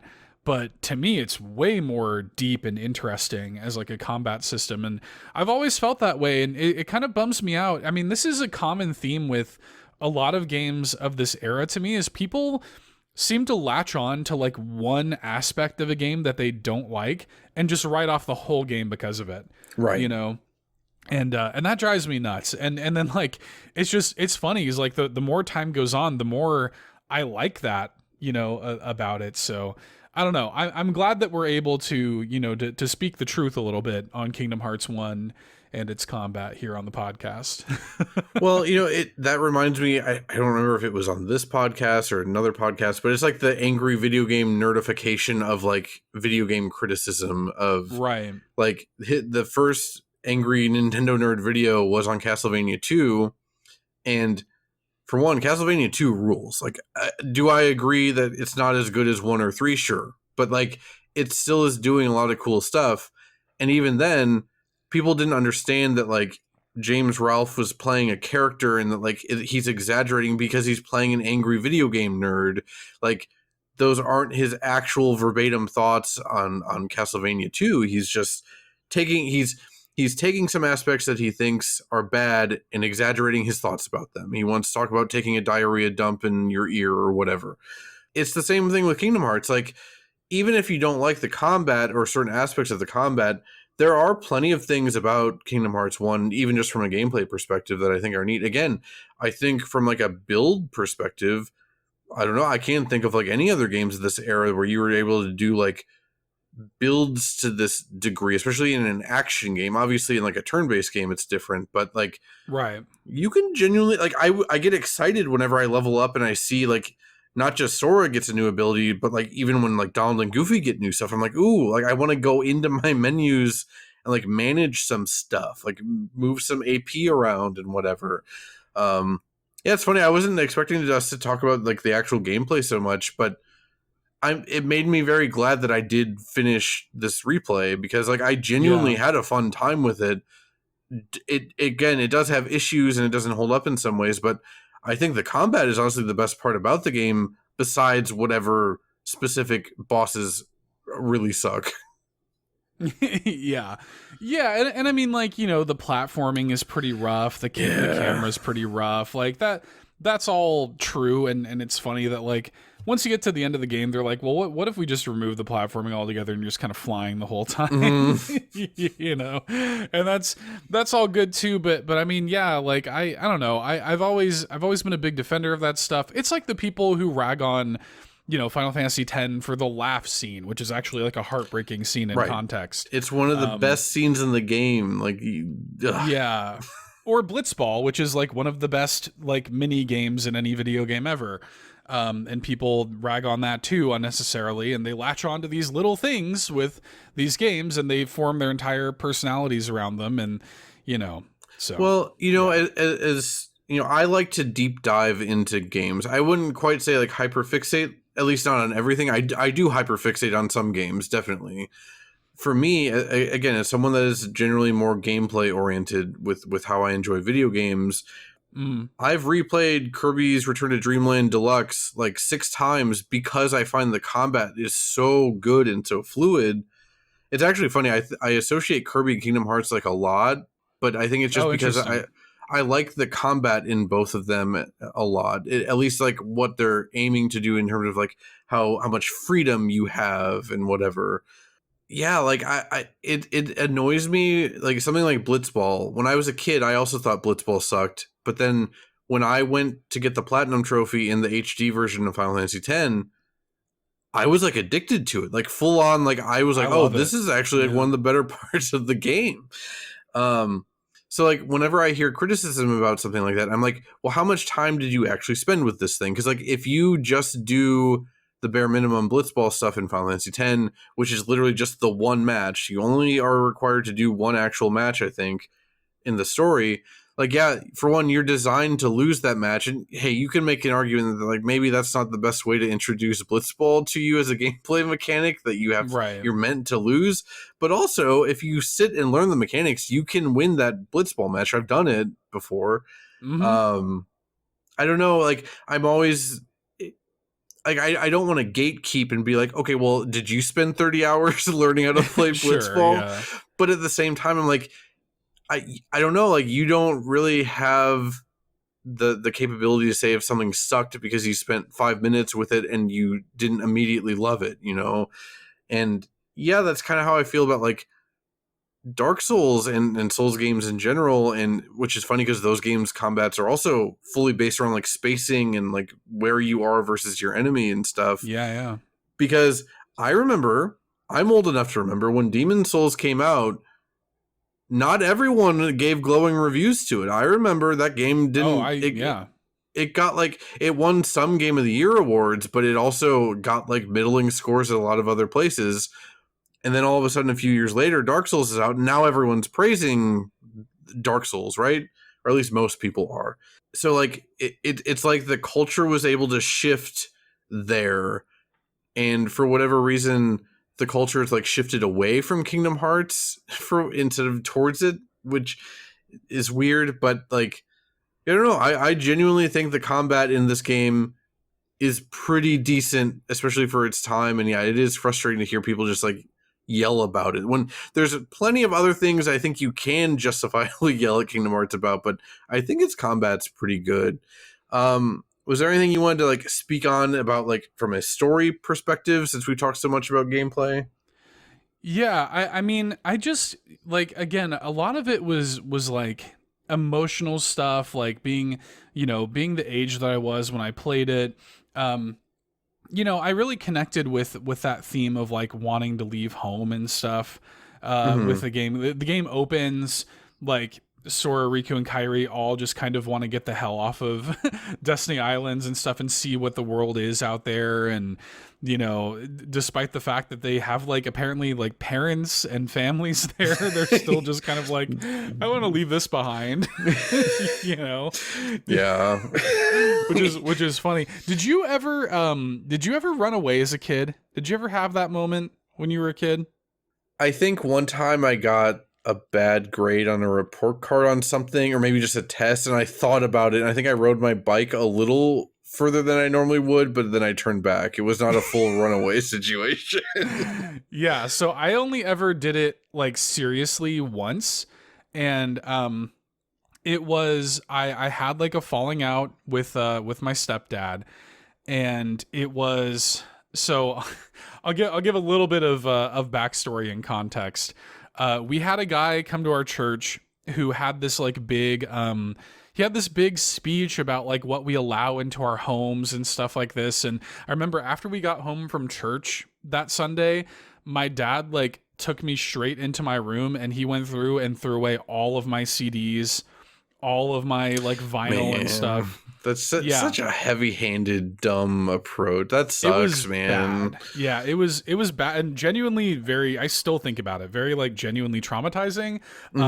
I had a Blizzard of Oz Ozzy Osbourne vinyl that a family friend had given to me that was signed, and my dad threw it out because he was so fired up by this dude at the church that like talked to everybody about like allowing worldly things into our home and whatever. And anyway, I remember after that I was like, I'm running away from home. I was like, I'm getting the hell out of here. And I packed a bunch of clothes and like put it in my backpack. I got on my bike and I took off. And I actually got pretty far. I got like, to like a kind of neighboring city that's about, it took me a couple of hours to get there. It's about like a 45-minute drive away from where I lived. And then I got scared, and I ended up calling home from I think a library that was over there. I ended up calling home from there, and they had been like wondering where I was and stuff like that, and they came and picked me up, and I was of course in a bunch of trouble. And but I do that was something that I remember like resonating with Kingdom Hearts was like them wanting to see what was out there. They were obviously more hopeful and less angry. But like, I don't know, like there was always this feeling of like being stuck when you're a kid, you know. I feel like a lot of people can probably relate to this, like feeling like you're just being dragged along, like you don't have any say in what's happening to you in your life. You know, my parents chose what I wore for a long time until I was a teenager. My parents, you know, up until I was probably like 15, they chose how I wore my hair. You know what I mean? Like I wasn't allowed to do anything that I want. I had no like autonomy. And there was something really attractive to me about media, about like kids getting to get out on their own, whether it be Kingdom Hearts, Harry Potter, you know, stuff about like kids getting to go and be free and like do their own things. And Kingdom Hearts worked in all the shonen power of friendship stuff. Like those themes always resonated with me. I always loved like even Earthbound, even going back to something like Earthbound, like kids leaving home, Pokemon, you know, and having like a purpose greater than, you know, than whatever their small town living was, getting to like break free and kind of do their own thing and save the world. Like that, I mean, any story like that was like right up my street. So I think that's another big reason why I connected with Kingdom Hearts so much. But then you even work in like, you know, there's like a little bit of love story stuff going on between Sora and Kairi, which was like right up my alley when I was a teenager. You know, we talked about this when we were streaming it. There's like a funny like pseudo love triangle between like Sora, Riku, and Kairi, even though I don't think Riku actually cares about any of that. Right. I don't know, man. Stuff like that was very huge, and again, I was obsessed with it. One thing that I do want to make sure that we talk about a little bit is Another Side, Another Story. Yeah, we have to. Which is this like the best trailer for a video game ever, or tease of a video game ever? It's really damn cool. I couldn't believe it. Like when I like, it blew my mind. Like seeing that, because like, I mean, Kingdom Hearts does like cutscenes and like all of that stuff so well, and to have something like that in there after you have like the emotions and everything that I had leading up to it, to have like that in there of like, oh my god, like where are we going from here? You know? Well, yeah, let's back up for a second, because yeah, to even unlock this. So for one, this was not in the Japanese original release of Kingdom Hearts. It was added for like the North American and European release. And to even unlock it, you have to like get all 101 Dalmatians. You have to find them all across all the worlds. I think you have to activate all the Trinity marks. I'm not sure everything you had to do, but it was like a lot of work, especially when you're like a teenager and you're just getting used to playing video games and whatever. And then when you do all that, you beat the final boss, you see the ending cutscenes, blah, blah, blah. And then you get a secret video called Another Side, Another Story. And it's just this like, it's a CG scene, like this rainy, like city street. And like there's these Heartless, but they look more like mature and edgy than like the cute little Heartless you've been killing this whole time. And then there's multiple characters in like black leather jackets with their hoods up, so you can't even see their faces. There's dual wielding keyblades happening, and then it just so happens to be that they're the keyblades they're dual wielding are the Oath Keeper that you get from Kairi, Oath Keeper, and Oblivion, which is like one of the more powerful keyblades, but it's also it's like black and like whatever. So it's like the duality of man and keyblade form, and yin like, and yang. Yeah. And like people are dramatically like falling off of skyscrapers in the rain and like meeting one another to clash on the side of a building, and like it felt insane. Like I remember, because again, like YouTube isn't a thing in 2002. It was still a few years away. Like, I'm sure you could find someone had uploaded like a low quality video of it somewhere on the internet, but like you actually had to like work to unlock this thing, and then you see it, like maybe your friends have told you about it or you heard about it in a magazine, but like you unlock this secret video that is just a straight up tease of Kingdom Hearts 2. Now granted, I'm sure at the time all of this was just like a bunch of like, oh, I bet it would be cool if we just put this in here. Like I highly doubt, especially knowing how Nomura works, that most of this at the time was concrete plans for 2, but they do fit this whole scene into the actual story of 2 when it came out a few years later. Like, they actually did incorporate it. And yeah, I will say, all my internet friends and I, we were all speculating like crazy for like 3 years between Kingdom Hearts 1 and 2. We were going nuts over Another Side, Another Story. It felt like if Kingdom Hearts 1 felt like a little quaint and saccharine because of like the Disney side of things, Another Side, Another Story is like pure distilled melodrama, Square Enix side of Kingdom Hearts, and we loved it. Yeah. Yeah, like they would have like even like all the words flashing like on the screen and stuff. Mm-hmm. Like I think one of them's like "Where's Sora" and stuff like that. And you know, it's so evocative. I remember on the fan boards, like before Kingdom Hearts 2 came out, they had adopted the phrase BHG for blonde-haired guy. Yeah, I remember that. I don't know if I ever hung out on kingdomhearts.net, but I was on adventchildren.net, and there was a lot of Kingdom Hearts talk over there. Yes, yeah. I remember BHG. Yep. Yeah, so we had blonde-haired guy, and like we didn't even know that the other dude was Riku back then. Mm-hmm.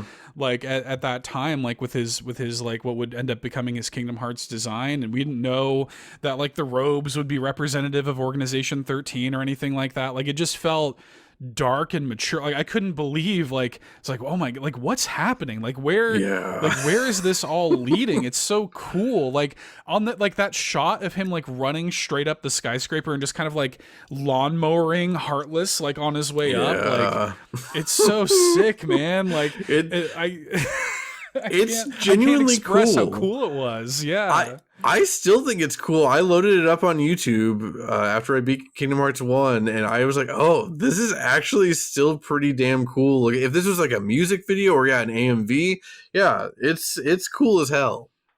Yeah. Yeah, we would have been remiss not to bring up Another Side, Another Story.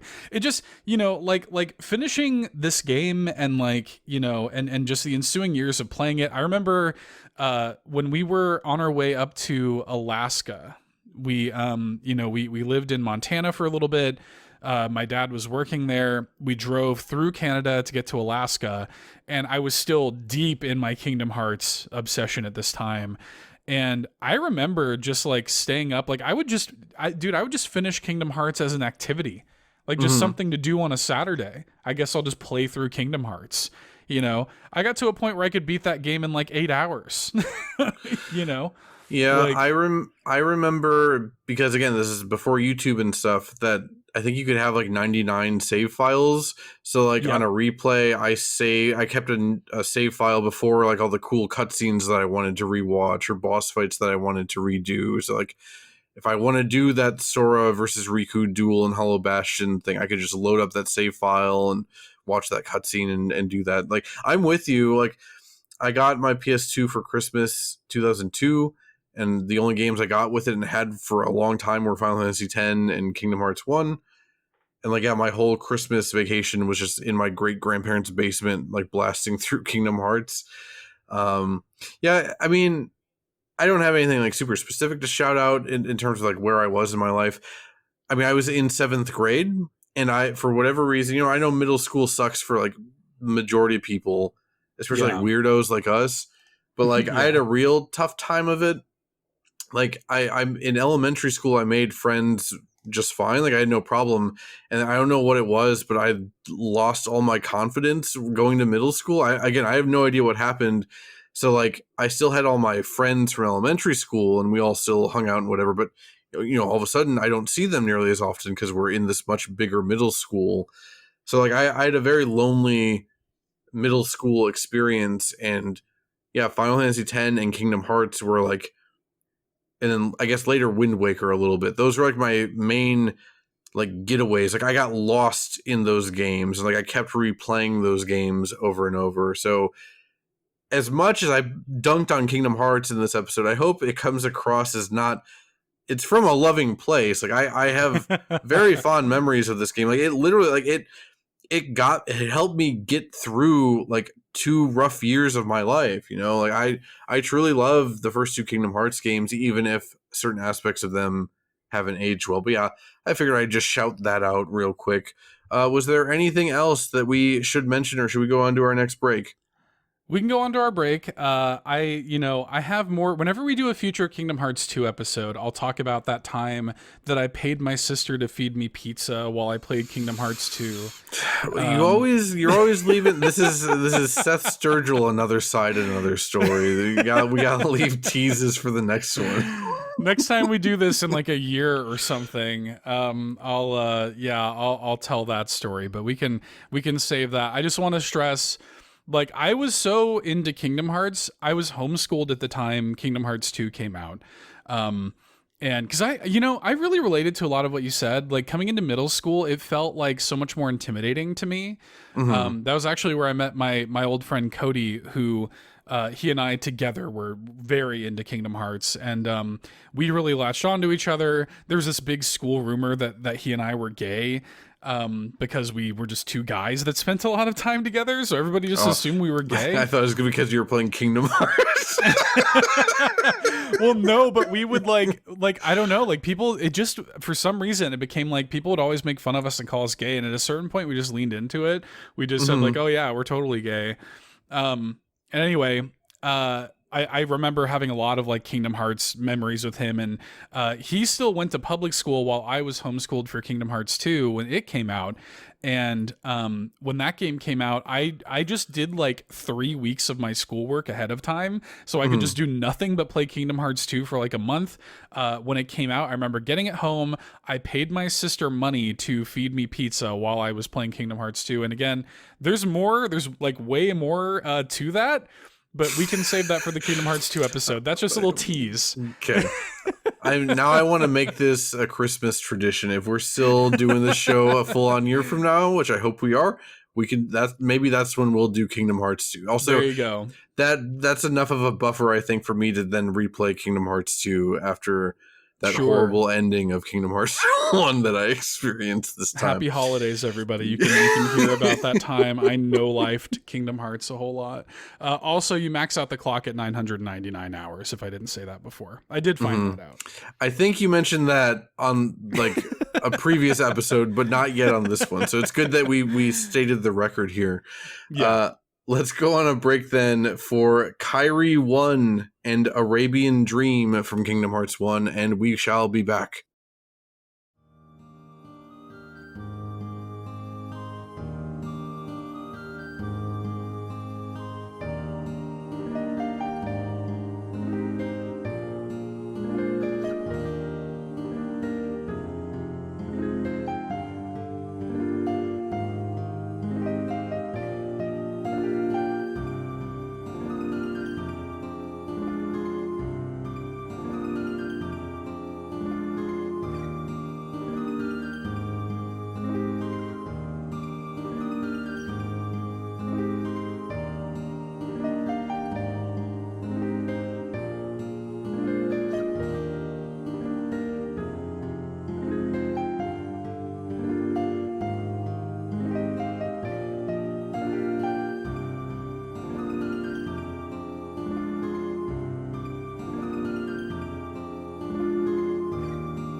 Once again, that was Kairi 1 and Arabian Dream, both from Kingdom Hearts 1.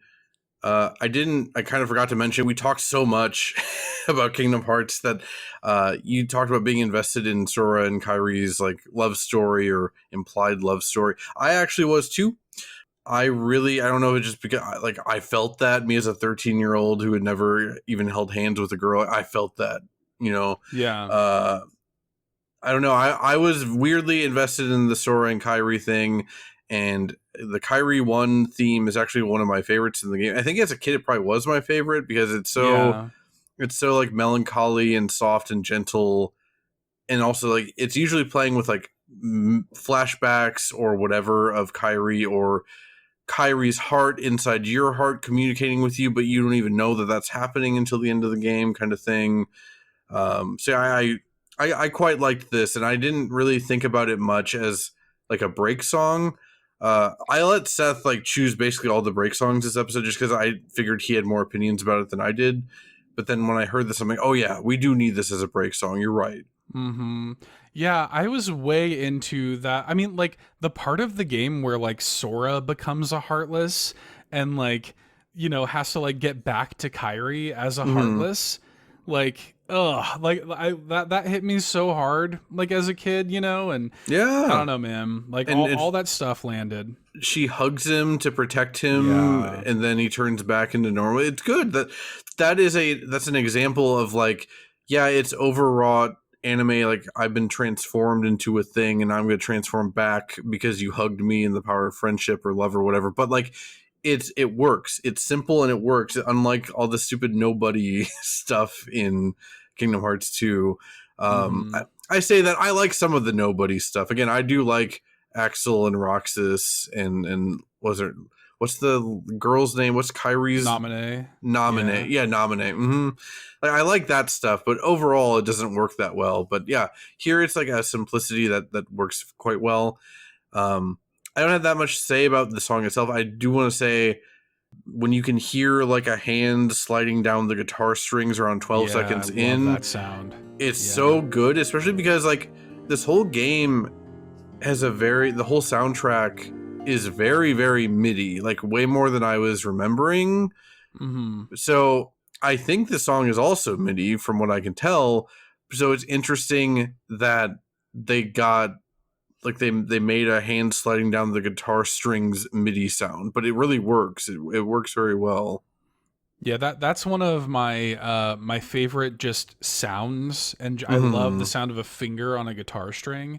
I love that sound.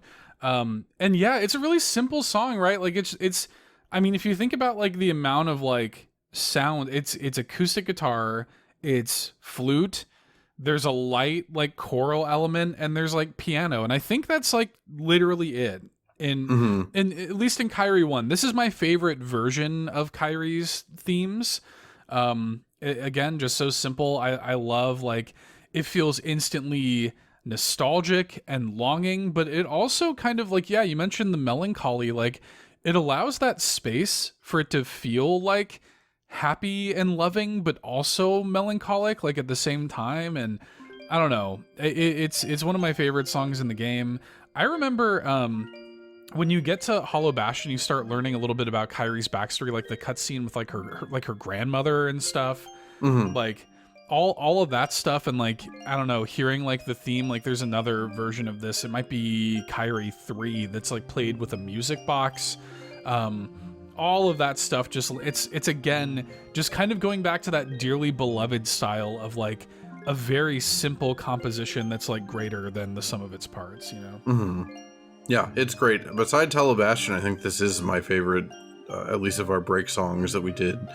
For Arabian Dream, this just kind of slotted in because I realized we didn't have any like Disney World or battle theme music, right. And like we needed one, especially like battle themes. Like I feel like Yoko Shimomura is really well known for battle themes. Like we had to put one in here, and this just kind of, I don't necessarily know that I think this is inherently the best Disney World battle theme, but it's probably my favorite. I think it is for me too. Yeah.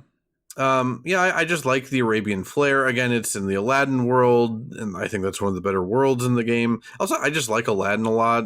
we didn't talk about it.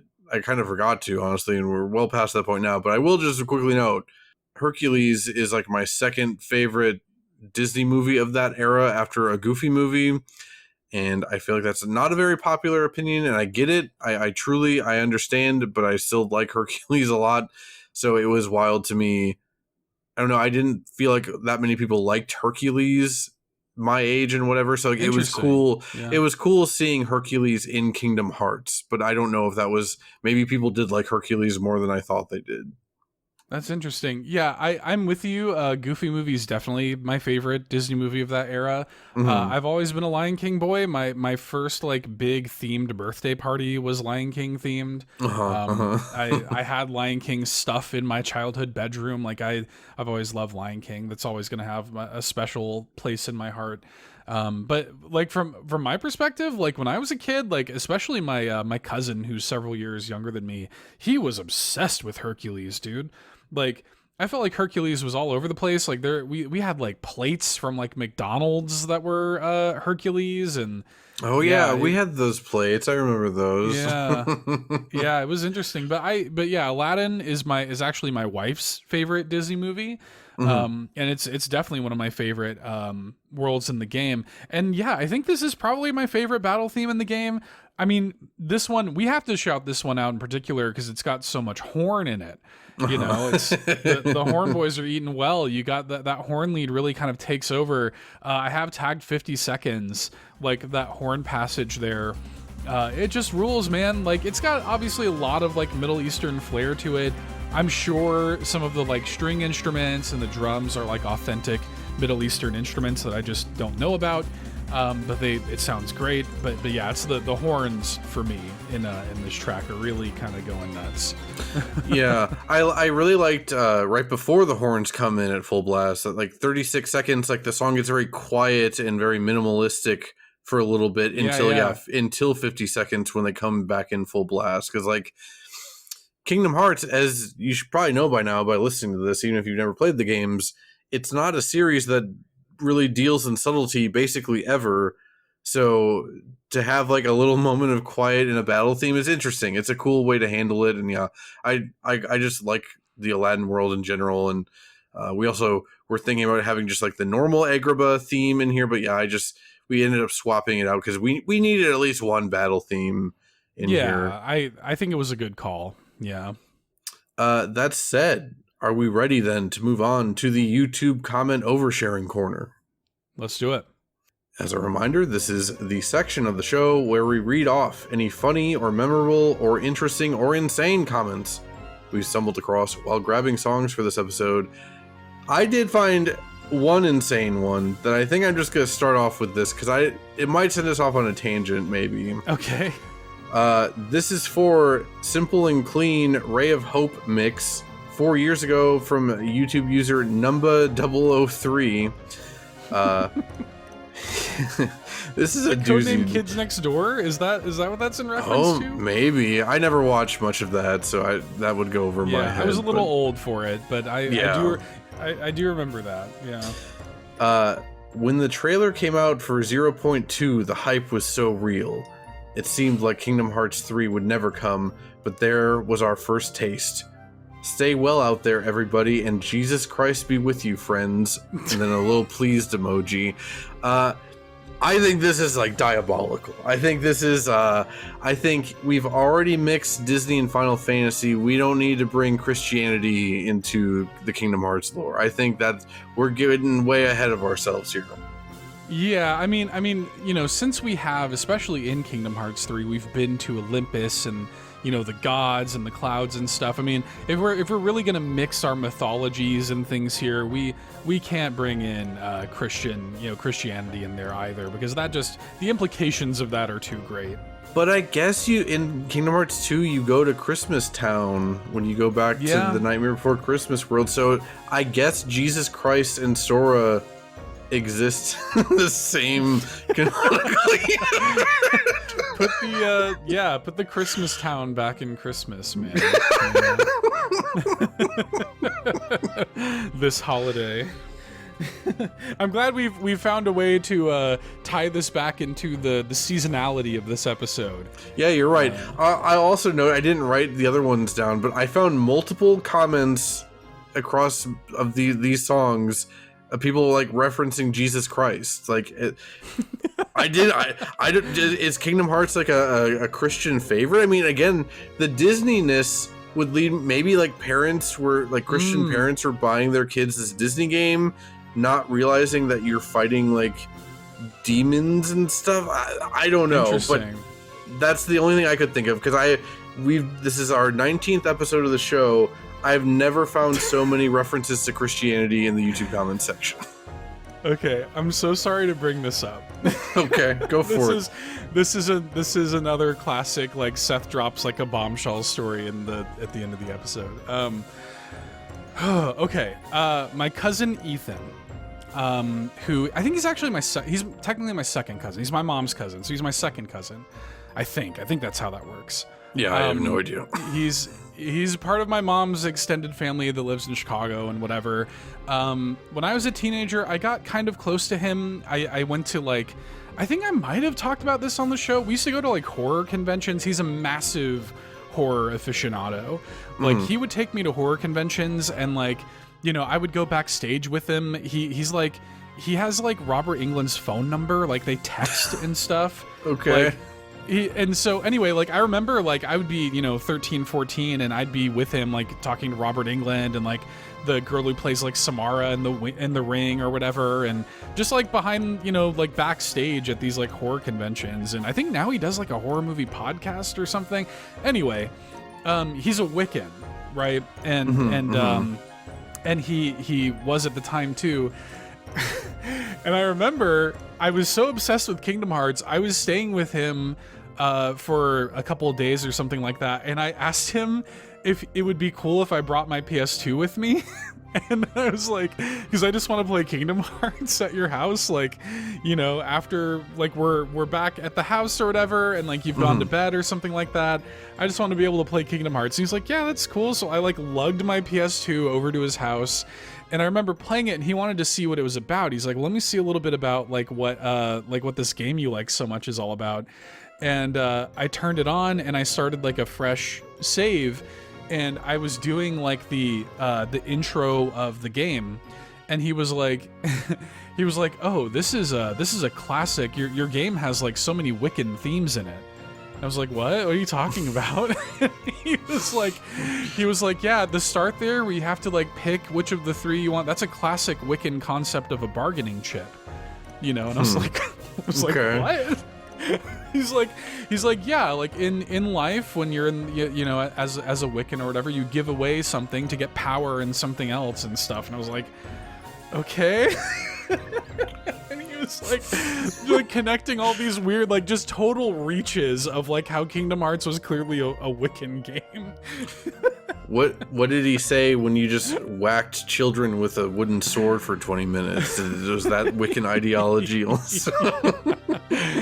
I remember that. It was very funny, man. Like he was really trying to, and this is a thing too, like that, you know, is very popular in like theology and any religion, not just Christianity. You can relate anything to anything if you really want to. Yeah. Also, it turns out like any religion like uses a lot of like similar storytelling to fiction. Like take that for what you will, but yeah, that's the idea. Yeah, so I just this talking about Jesus Christ in Kingdom Hearts just flashed me back to that memory. So if you have voicemails, send them in where you can talk about your religious experiences with Kingdom Hearts. Yeah, the Wiccan implications behind Kingdom Hearts. Okay, I found a bunch of these comments. Should I read one of these here? Yeah, go for it. Okay. YouTube user at trailer with yard waste on it 7188. Just good username. Commented on Traverse Town 3 years ago. I literally remember this game coming out at Circuit City. It was super expensive, $50. As a kid, that's a whole lot of money. This game was everything to me and my bros. The excitement of finding new worlds, learning new abilities. Damn, D-A-M, damn. It's the little things in life. The best part about this comment is that there were two different people in his replies that were both like, I think you mean money, like, and because in this game money is spelled M-U-N-N-Y. And they were both like not commenting on anything that he said, just to correct him on his spelling of money. So that was pretty good. I really liked the idea. Like, I understand he's talking about a video game and you're finding new worlds, but the idea of finding new worlds and learning new abilities, those sound very exciting to me, and not like the little things. Yeah. It's just little things, you know? Finding new worlds, learning new abilities, it's the little things, dude. Yeah. I found this one. It's also for Traverse Town, so I'll read it off. It's from YouTube user Catcher Eye with a K. Yeah. 8 months ago, listened to this entire song on loop for 15 minutes straight driving home from my high school graduation. The Kingdom Hearts games will probably forever remain as some of the greatest memories I've had in life. I just thought that was funny because I would not think of Traverse Town as the song you're listening to on loop after you graduated high school. I don't know. I would need something like with more like finality, or like, I don't know. This is just such a chill song. I don't know why. I just thought it was a weird comment. Also, I mean, this comment was made 8 months ago. Maybe he graduated high school years ago. I have no idea. But the idea of it, if you graduated high school in 2024 and you're really jamming out to Traverse Town, I think that's really funny. Yeah, like that also is not the song that I would think of. One thing that's really funny. So I had an interesting experience with high school. I mentioned before that I was, that I was homeschooled. So I graduated in 2007, and that was a very interesting year for me because I graduated, I believe, the same week that Graduation by Kanye West came out. So that was kind of funny and serendipitous. And so my kind of like, when you graduate from homeschooling, you don't have like a ceremony or whatever. You just like print out a diploma on the computer. And, like, sure. It's like a pretty like straightforward thing.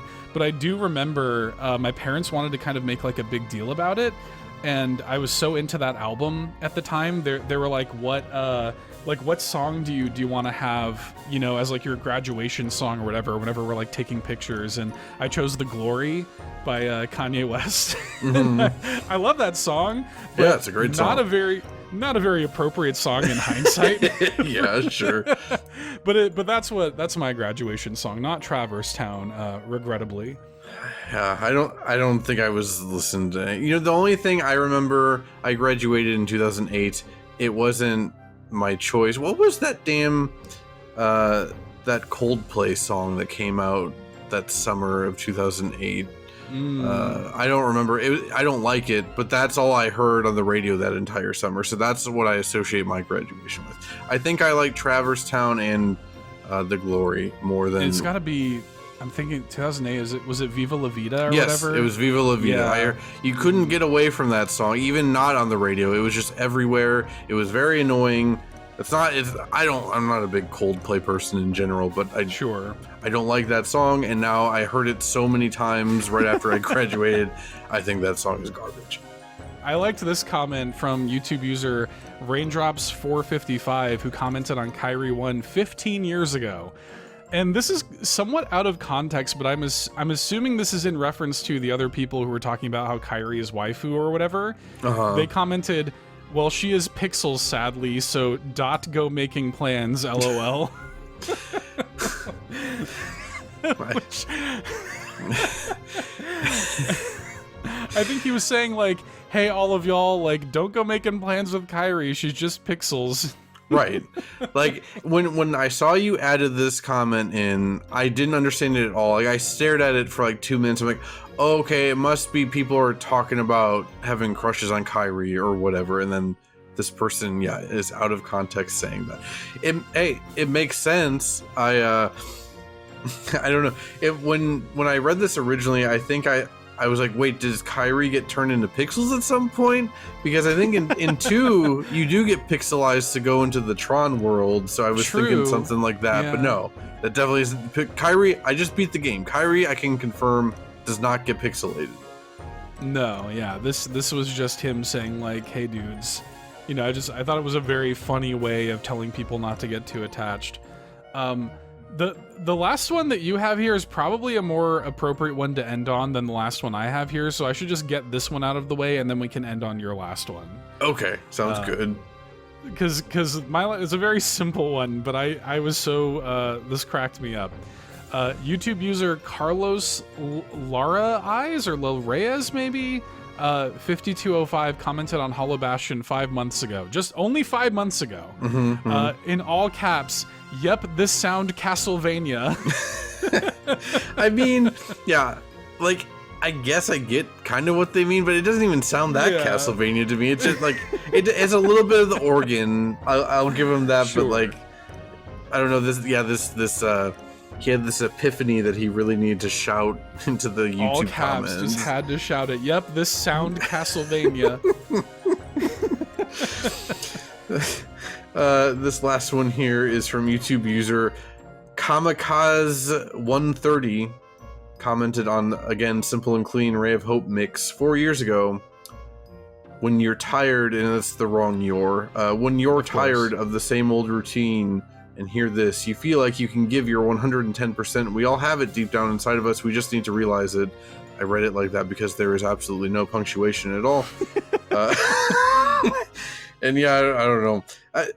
I'll be honest. I don't know if I've ever like listened to music to get juiced. I don't think I've ever been like, man, I really need to give it my all, and then I listen to this. Now, I'll listen to songs when I'm like happy, like when I'm like, okay, it's a Friday night and I'm leaving work in 10 minutes. Let me start loading up my Friday night playlist. Like, yeah, but even then, that's not just like a juiced kind of thing. Like, I need to like get pumped. It's just like, yeah, I'm just trying to vibe out now. But I guess that's kind of my relationship with music in general, is that I use it more as a mood enhancer as opposed to a mood modifier, if that makes sense. Yeah, that makes sense. We used to do, one of my go-tos whenever I was working at GameStop and we would do a midnight launch. Whenever we were like preparing for the onslaught of customers and we were like, you know, getting all the games set up behind the counter and getting everything all ready so that we had everything we needed, I would play the Suicide Mission song from Mass Effect 2. Okay. And something about that was very like motivating to people, like, and I just remember people would comment like, this is like kind of epic, right? Like all we're doing is just like stacking some games on a counter, but it's like, it just has like this big swelling, you know, thing to it, and that's what I always think of when I come to mood modifying music. I'll have to listen to that. I've never played any Mass Effect game. I don't know any song off of any Mass Effect game. Maybe. It's never worked before. Maybe it will now. I don't know. But that has been it for this episode's YouTube comment oversharing corner. We're going to move into voicemails. No real preamble here. We actually have a lot of voicemails. I don't think it'll take too long to get through, but yeah, let's just get into it. Okay. So the first voicemail comes to us from somebody who just started listening to the show recently and really likes it. So let's hear from them. Hey, Bit Harmony, it's me, Sean Capri. Yes, me. It's me. Hi guys. Hi, Sean. I am a huge fan of the show. Not a very long time listener, first time caller. I love that you do voicemails as well. I just wanted to call in to let you know how much I am loving the show. I don't really have a question. As someone who does a lot of podcasts, it's incredible how bad at sending in questions to other podcasts I am. So I just wanted to take a moment to tell you how much I'm enjoying the show, how much you guys are great. Oh, hang on a second. That's okay. My order code is 4210. At McDonald's, of course. I'm just getting a coffee, you guys. Yeah. And can I get a large coffee with 2 Splenda? 2 Splenda, yeah. That's all. Thank you. Sorry about that. That's totally rude of me, but you guys are incredible. I guess what I'll ask is, if I'm saying a lot of nice things about you both, why don't you go ahead and tell me who your favorite co-host is on Bit Harmony, and why is it the other person? I love you both. You're incredible. You crack me up. Tell me more about Seth getting into sea shanties and Matt bringing up Jonathan Frakes' show that was really funny back in the day. I love you both. Okay, bye. I brought up Jonathan Frakes this time. Was that the last? No, it was 2 episodes ago, right? That's the World of Warcraft episode. We brought Jonathan Frakes up, I think. I think so. Well, so yeah, this is my first, I think first like real direct interaction with Sean Capri. Okay, first of all, can I ask, when you're talking to him, do you just call him Sean or Sean Capri? Because I always basically only ever hear Sean Capri. I just call him Sean. But I mean, Sean Capri, he has one of those names that just like his first and last name just sound good together. You know, like it sounds like a stage name or something, but it's not. That's just his name. And he always has a catchphrase. His whole thing is Sean like Connery, Capri like the pants. That's his whole thing. Okay.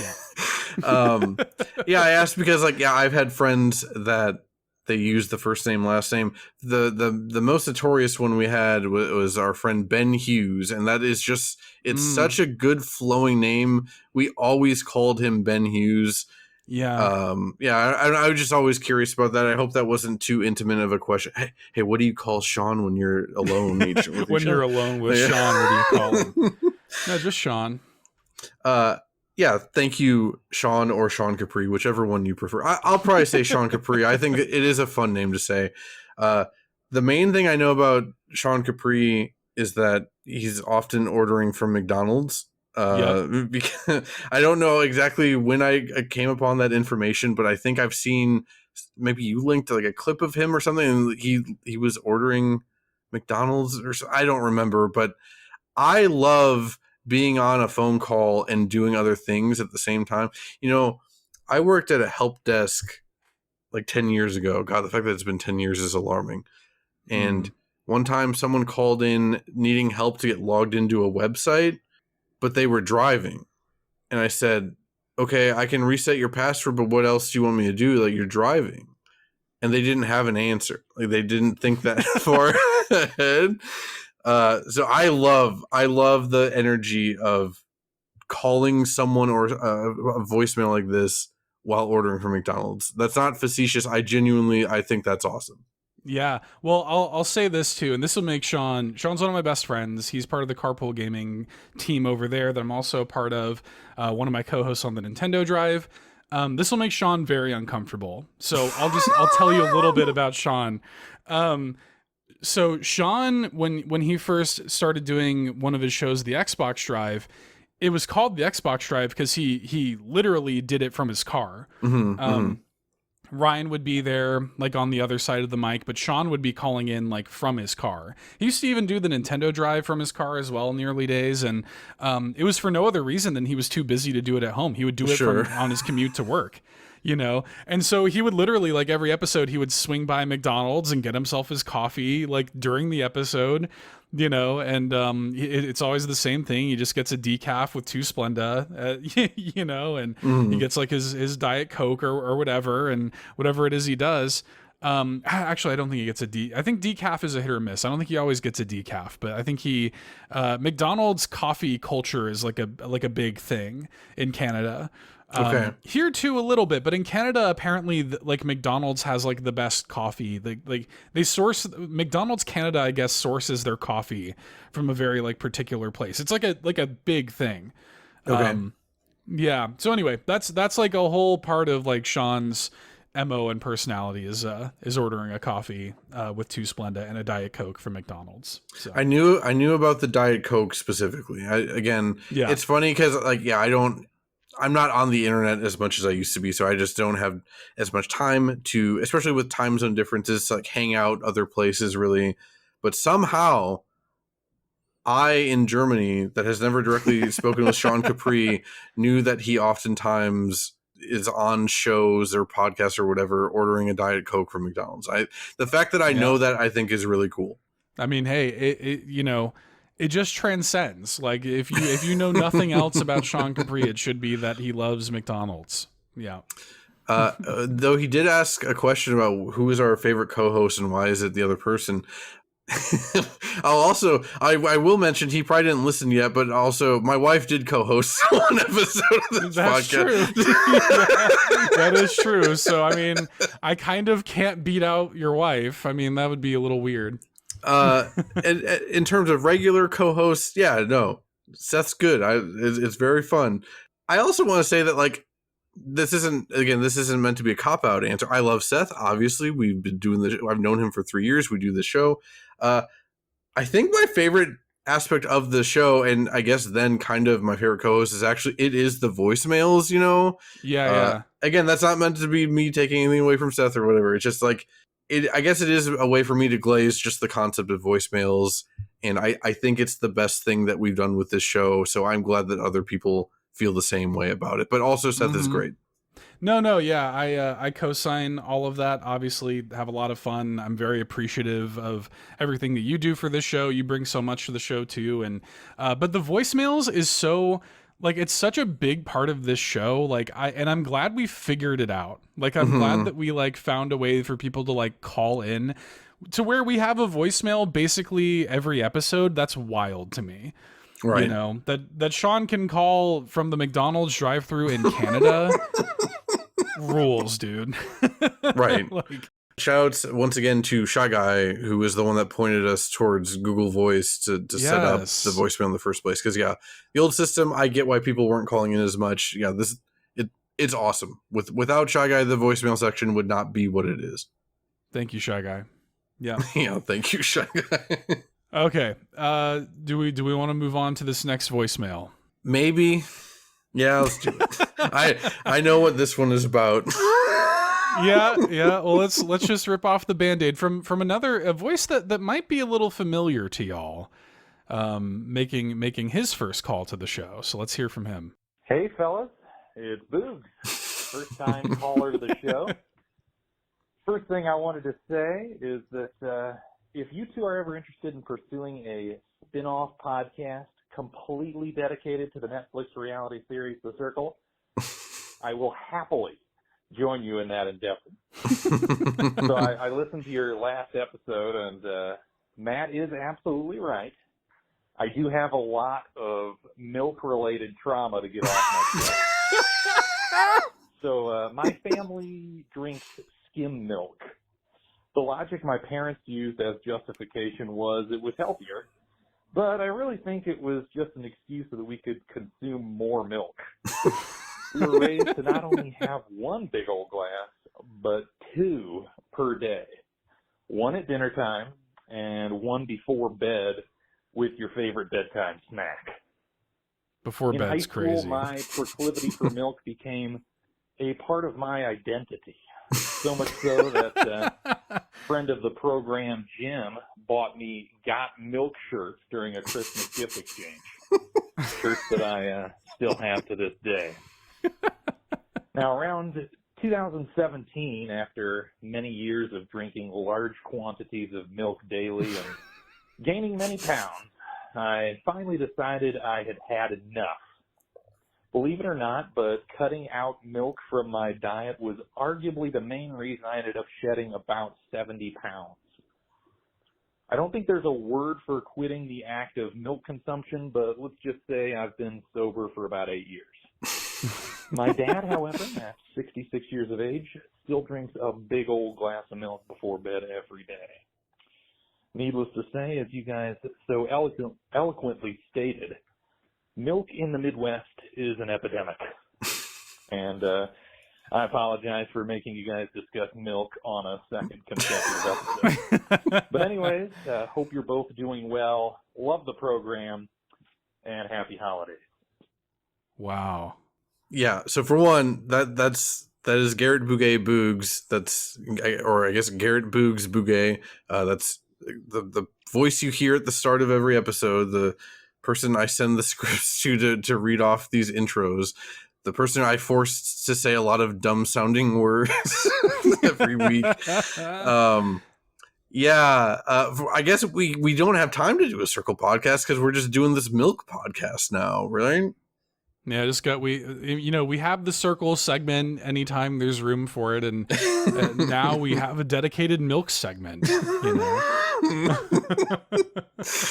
The series of events that led us from just like offhandedly mentioning like you eating sugar and butter or whatever to Jim's Cheez-It cereal and to now Boogs' milk related trauma it's It's very funny, and again, would not be possible without voicemails and comments. So again, I am being sincere when I say that, like, I guess more than voicemails, it's just the general community engagement is like the best part of the show, and like kind of the best co-host thing, or tied for best co-host. So no, I don't have anything to add to that beyond people in the Midwest drink a lot of milk. Also, skim milk is nasty, and drinking giant things of skim milk is horrendous. Yeah, that's crazy, dude. That's wild. I can't even imagine. I refused skim milk, and I wouldn't do it. Yeah. I'd sooner die than drink skim milk. You know what I mean? Like, I would not do it. Like, no, thank you. Now, I will say, like, as an adult, whole milk is also too much. Yeah, like, I agree. It is. Like 2% for me is the balance. Like, that's the perfect balance. Blue cap, 2%. But I just love the way that Boogs really like wove that tale. Like it felt like a reading of, like, you know, like when magazines, like you go to the back of EGM or something, and they'd have like reader mail and stuff. Like it read like something like that. Like the way he was kind of like weaving that tale and like, you know, talking about, you know, all of the ins and outs of milk in his life and how he's now been sober for however many years. Dear Penthouse, it finally happened to me. I had 2 giant glasses of skim milk. Dear Penthouse Forum, man. It definitely had that vibe. It had a Dear Abby sort of swag to it. Yeah. Wow. What an incredible voicemail. Are we on? I'm ready for the next one then. All right. Yeah. So this one comes to us from our resident robot, Bot Harmony, which again is the robot that reads your texts if you text the number. Now, we should say, you know, texting is fine. Like, if that is the, you know, the way that you want to connect, totally fine. You can do that. That's a thing that you can do. However, voicemails are preferred. So we did not want Bot Harmony to just be this, you know, this thing that also creates like break music and stuff like this. But Bot Harmony sort of exists in its own kind of special place. View it as like, if you want like a bite-sized question via text, then you'll get like a bite-sized answer kind of thing. And Sure. We made the decision. No break music will be dedicated to a Bot Harmony thing. Just to be clear. Yeah. Bot Harmony has a specific function. It's you're in, you're out. Bot Harmony is here for a purpose, you know. So let's hear from Bot Harmony. Let's see what Bot Harmony has to say this time around. Hello. This is Bot Harmony. I'm here today to ask you a single question. What's your favorite robotic themed song? What is our favorite robotic theme song? I mean, like I said, I don't want to spend too much time on this, but yeah, I was thinking about it. This was a little bit harder to answer than I was thinking. My immediate thought was Robo's theme from Chrono Trigger, but that's like so obvious that it's just like it's too much. It's too on the nose. Thought about like Astrobot and stuff, but the answer I kind of came to, because I'm the Kirby dork, is a lot of the Kirby Planet Robobot soundtrack is kind of like robotified in various ways, because that's the plot of the game. Robots are transforming or terraforming Planet Popstar into a robotic version. There's a song, I didn't even remember it until I was listening to the soundtrack. It's called Memorial Theater from Kirby Planet Robobot. I think it's in like where you can view like cutscenes or something in the game, and like the options menu. I don't know. I lost my mind. I didn't remember this song at all. And yeah, it's just a really good like robot-y remix of like I don't even remember what song it is. It's from like Kirby's Adventure or Dreamland 1 or something originally. It's just a really good roboticized version of a Kirby song. Yeah, that was a good one. I thought of a few things as well. Because I was thinking about like robot games. I'm like, well, like Elec Head, I don't really remember much of the music from that, but like and so that led me to a game that came out on Switch just this year that I actually quite liked. Bzzzt, BZZZT. That game opens with a really cool, like, yeah, it's a very like robot-y song. I think it's called Retro Bits in Love or something. But it kind of opens with like the sort of like scientist, your kind of Dr. White character or Dr. Light character in Mega Man or something, kind of activating this robot, your main character robot, and like it vocalizes, like it starts to sing along with the music. And I remember like when I first started playing the game, and that when I first heard that kick in, I was like, oh my god, like this song's soundtrack is kind of insane right now, So yeah, we got code for that at all in, and I didn't finish it. I played like a decent chunk of it. I think I was well over halfway through, and yeah, the soundtrack was way better than I was expecting. And yeah, use of like sample vocal stuff going on. Yeah, it's a cooler soundtrack than I was expecting. Definitely. It's funny. I bought a Lek Head on launch, but I didn't beat it. I don't remember the soundtrack either. Oh really? I'd have to go. But I know it's pretty short. I liked what I played of it. I don't know, other stuff at the time. But thank you, Bot Harmony, for the robotic themed question.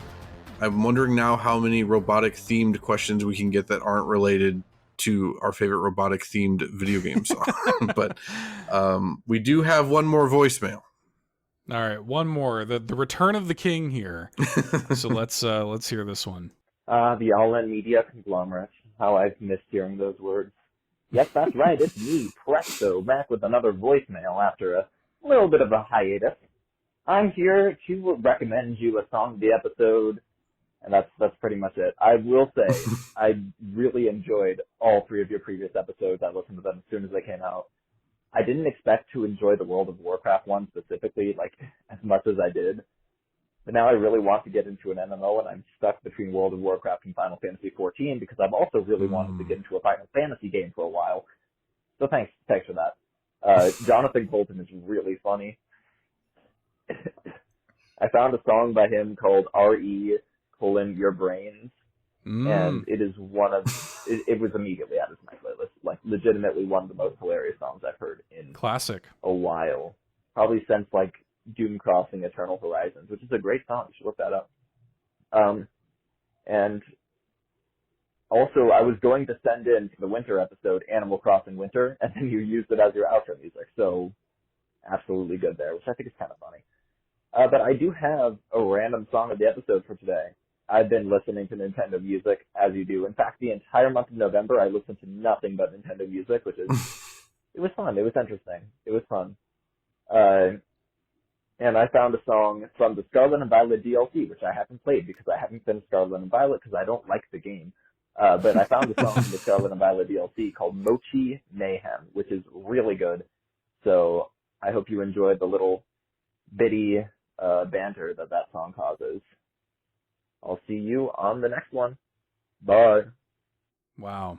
Thanks, Presto. Yeah. Thank you, Presto. Good to have you back. And I forgot you're kind of the honorary third co-host. So I guess we got to shout out you specifically. Yeah. Yeah, it's funny. All this Nintendo music talk and the fact that we have a whole dedicated segment to it now on the show. Yeah, I would say Pokemon Scarlet and Violet, that has been like my biggest like not surprise because I knew how good the soundtracks were, but like I hadn't really heard any of the DLC until the Nintendo Music app. So just being reminded of all that, of how good those soundtracks are, that has been a nice surprise for me. I can't help you on the MMO front.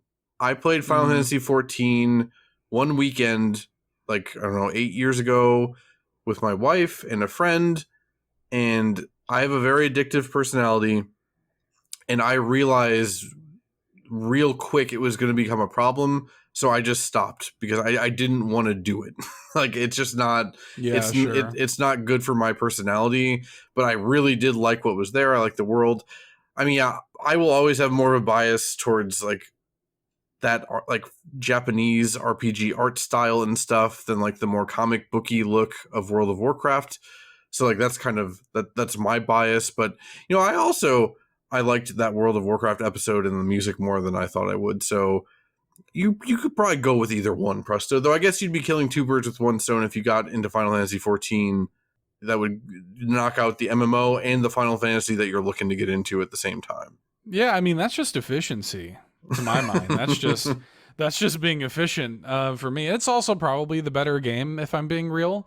I've not played Final Fantasy 14, but like everybody that I know that plays it is like so into it.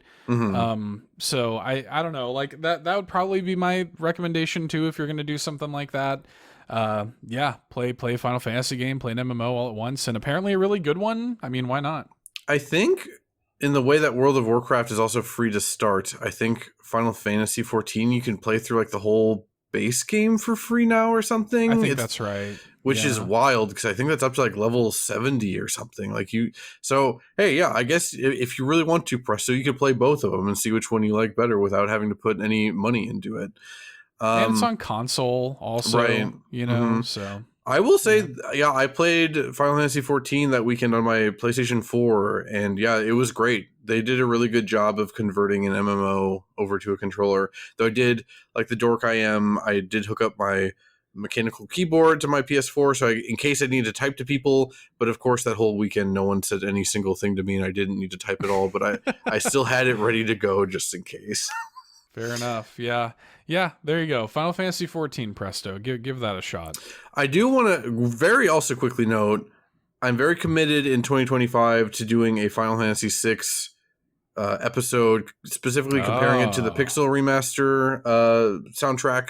So if you're wanting to get into a single player, not life-consuming Final Fantasy, maybe you can get into that one when we cover it.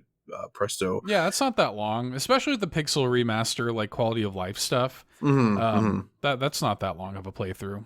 Yeah. But also, who knows when we're going to get to that on the show? It might be a while. So anyway, we're going to break then for Mochi Mayhem from the Pokemon Scarlet and Violet DLC. I forget what that DLC is called. It's too long. And then I also paired it with another song from the DLC just because that song was so short. And I just like pairing songs in two, generally speaking. So the one I've picked is a Battle Carmine theme. Both are from the Pokemon Scarlet and Violet DLC. And we will be back for end of show wrap-up stuff.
That was Mochi Mayhem and Battle Carmine theme, both from Pokemon Scarlet and Violet.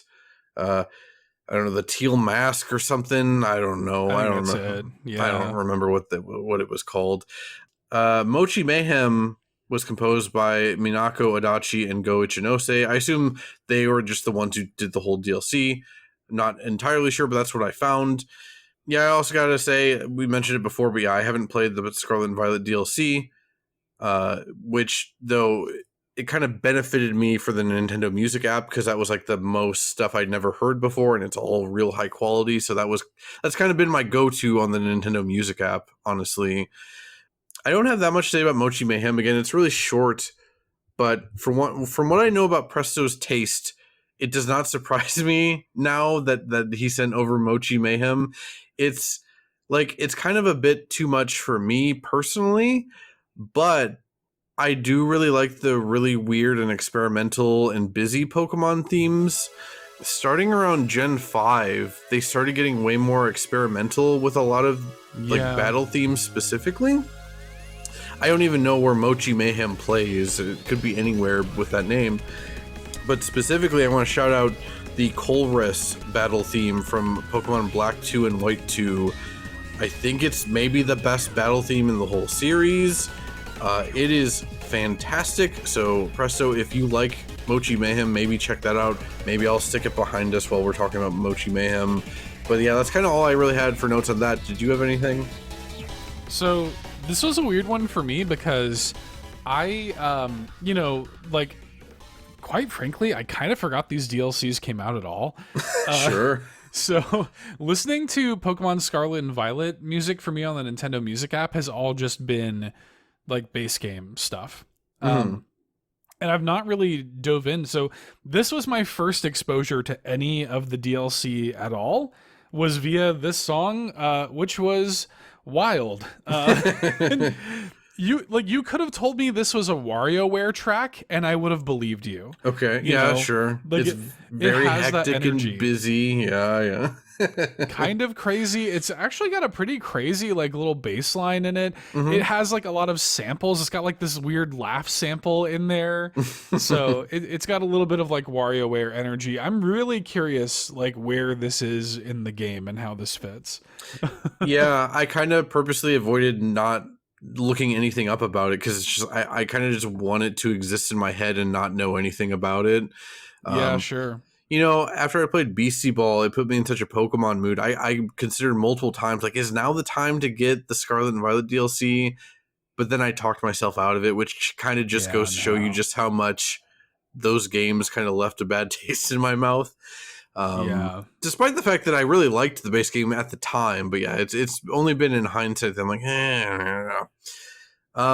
speaking of really cool battle themes, I just really like this Battle Carmine theme.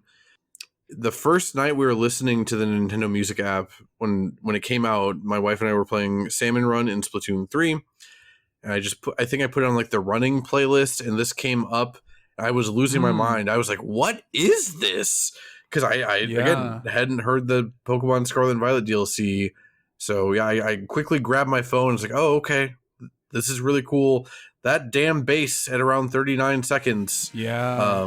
I remember there's a lot of really good bass in all of Scarlet and Violet. But yeah, this kind of takes the cake for me. But yeah, if this music can't convince me to check out the DLC, I don't think anything can, honestly. I'm with you. Yeah, I'm with you. But yeah, this is a cool song. The bass goes crazy. I like the synth. I like the lead guitar. It's got a little bit like the instrumentation anyway, not the tempo of it or the speed of it.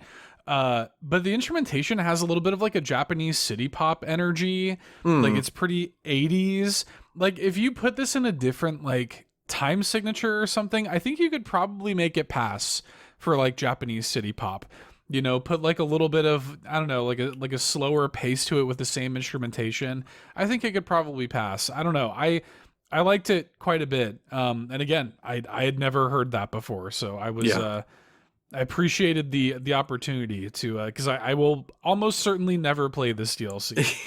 yeah. Like I said, I had heard Carbine before on my own via the Nintendo Music app, but yeah, Mochi Mayhem I did not hear, and it was very, very interesting. Like I said, I like it when Pokemon is doing more experimental and like not what you expect out of the series soundscape. Yeah. With that said, that has been your voicemails and texts, I guess, for this episode of BitHarmony. If you want to send stuff in, you can email them to bitharmonypod@gmail.com. If you want to call in, that number is 216-230-8540. Again, you can text us too now, but as you heard, we won't do any break music for texts. And also, if you're sending in a voicemail, you want to keep those to less than 3 minutes. And as a final reminder, if you want any requests in for the soundtracks of the year episode and you listen to the public feed, you need to get those in ASAP. Just as a final reminder, I guess, because we will be recording that in like a week. Yeah. Get in the voicemails, join the Discord if you want to. Links to that are in the show notes. It's free, friendly, welcoming Discord. You can put your stuff in there as well if you want to. Or yeah, email bitharmonypod@gmail.com. That stuff's all in the show notes. And yeah, that episode will go up December 29th. It'll be our last episode of the year. Then we'll come back in the new year and take a little bit of a break. So that's kind of what's going on in the near future. I suppose that just leaves us to thank our patrons who support us over on Patreon. There are, again, links to that in the show notes, too, if you want to check out Patreon. You get early access to the show. You get to check out early access to this, early access to the Koopa Cast, some exclusive podcasts on the network and stuff as well. And, yeah, Golden Banana and Triforce tier patrons get shout-outs at the end of the podcast, too. So, yeah, support on BitHarmony is made possible by viewers like you. Thank you. Thank you to our Triforce tier supporters like Adam Caparello, Bowza, Dan and Luma, Danilina Hosa, Foolish Fujii, John Cummins, Josh Vaughn, Ligerwoods 330, Sparky, The Don Rob, and Uncle Randy. And thank you to our Golden Banana tier supporters, Big Dogs Only, Bill Tucker, Bob Loblaw, SAZ, Gamer Jason, Liam D, Marcus O'Neill, Phelan Ward, Presto the Magnificent, Rob Yapel, Shy Guy, Sean Ashton, and Tim A. Thank you all so much. You can get a 7-day free trial to the Golden Banana tier as well, and check it out for free for 7 days, see what all the fuss is about. We appreciate the support over there on Patreon. Even for just $1, even just $1 a month, you can get this show early. So if you like the show, you want to get it early, just give us $1. That's it, $1 a month. Good deal. And when we say early, sometimes it's up nearly a week early. So you do genuinely get it at least a few days early. With, I think, World of Warcraft was the only time it was only like a day early or something. Right. Usually it's up, several days early for both shows. I typically, like with Koopa Cast, even like I try to get that up at least like 3 days early. So it's pretty early access. Like if you get it on the free feed, you're typically getting it quite a bit later than patrons. Are we then ready for the haikus? Let's do it. I'll just go first. Who cares anymore? Sure. Yeah, who cares, dude? For Kingdom Hearts, this is what I went with. What must it feel like to lose one's heart? Ponderous. Middle school was hard. Wow. How thoughtful. How introspective.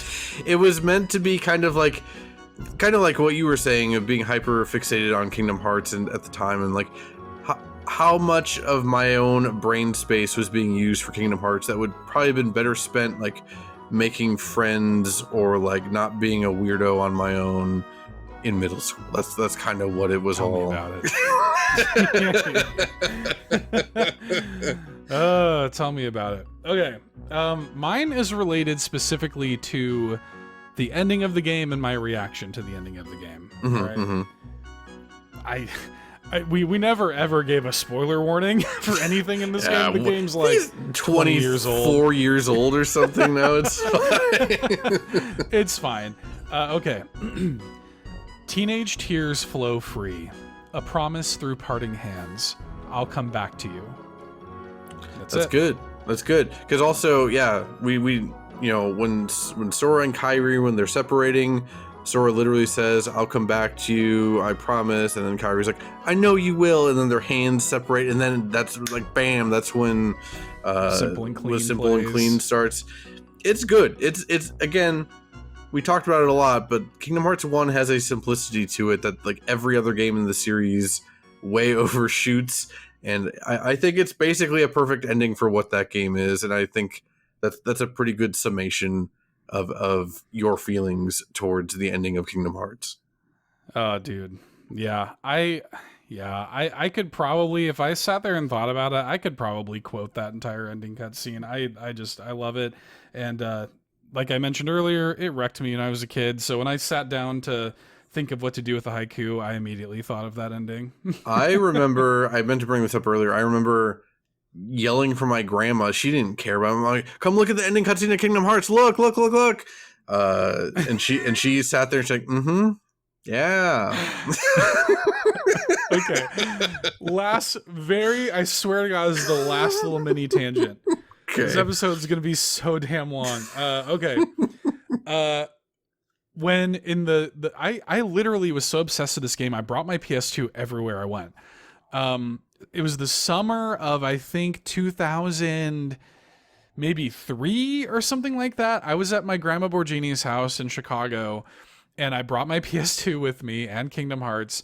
And I remember like the Michael Jackson trial was on TV, and like all they wanted to do was just watch the Michael Jackson trial. Like they literally just watched it all day. Like it was just 24/7 coverage for like a week or something. And so they were watching that on TV.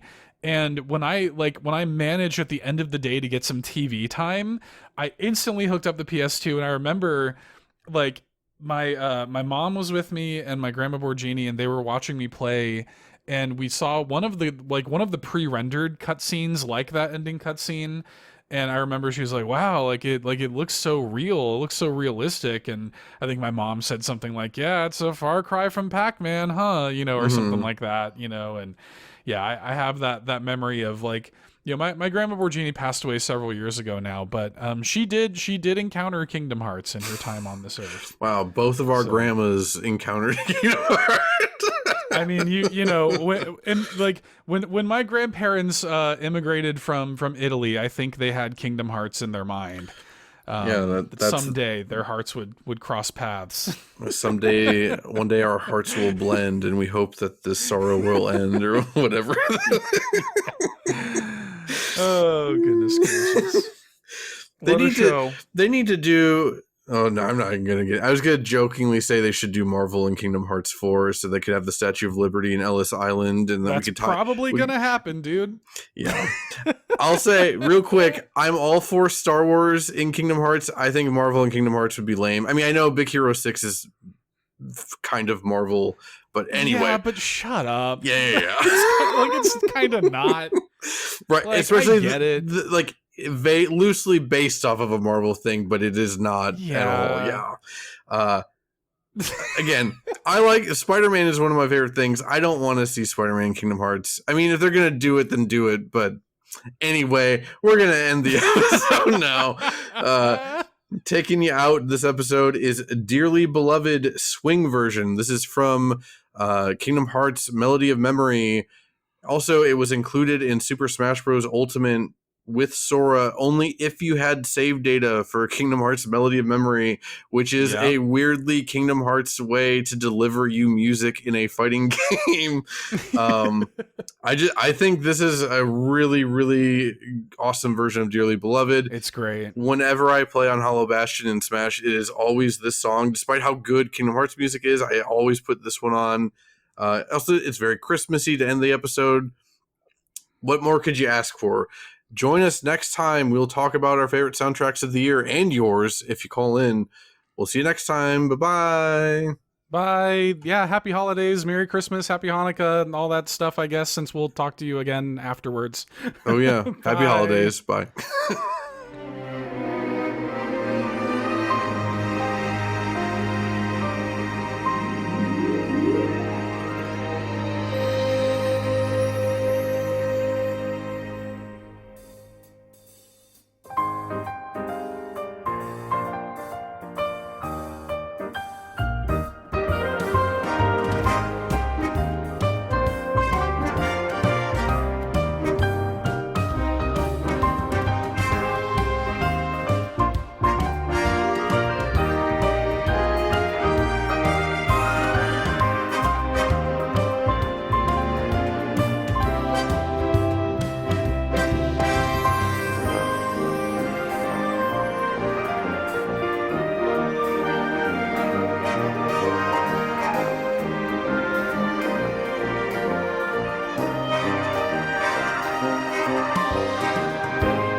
They'll pay for this.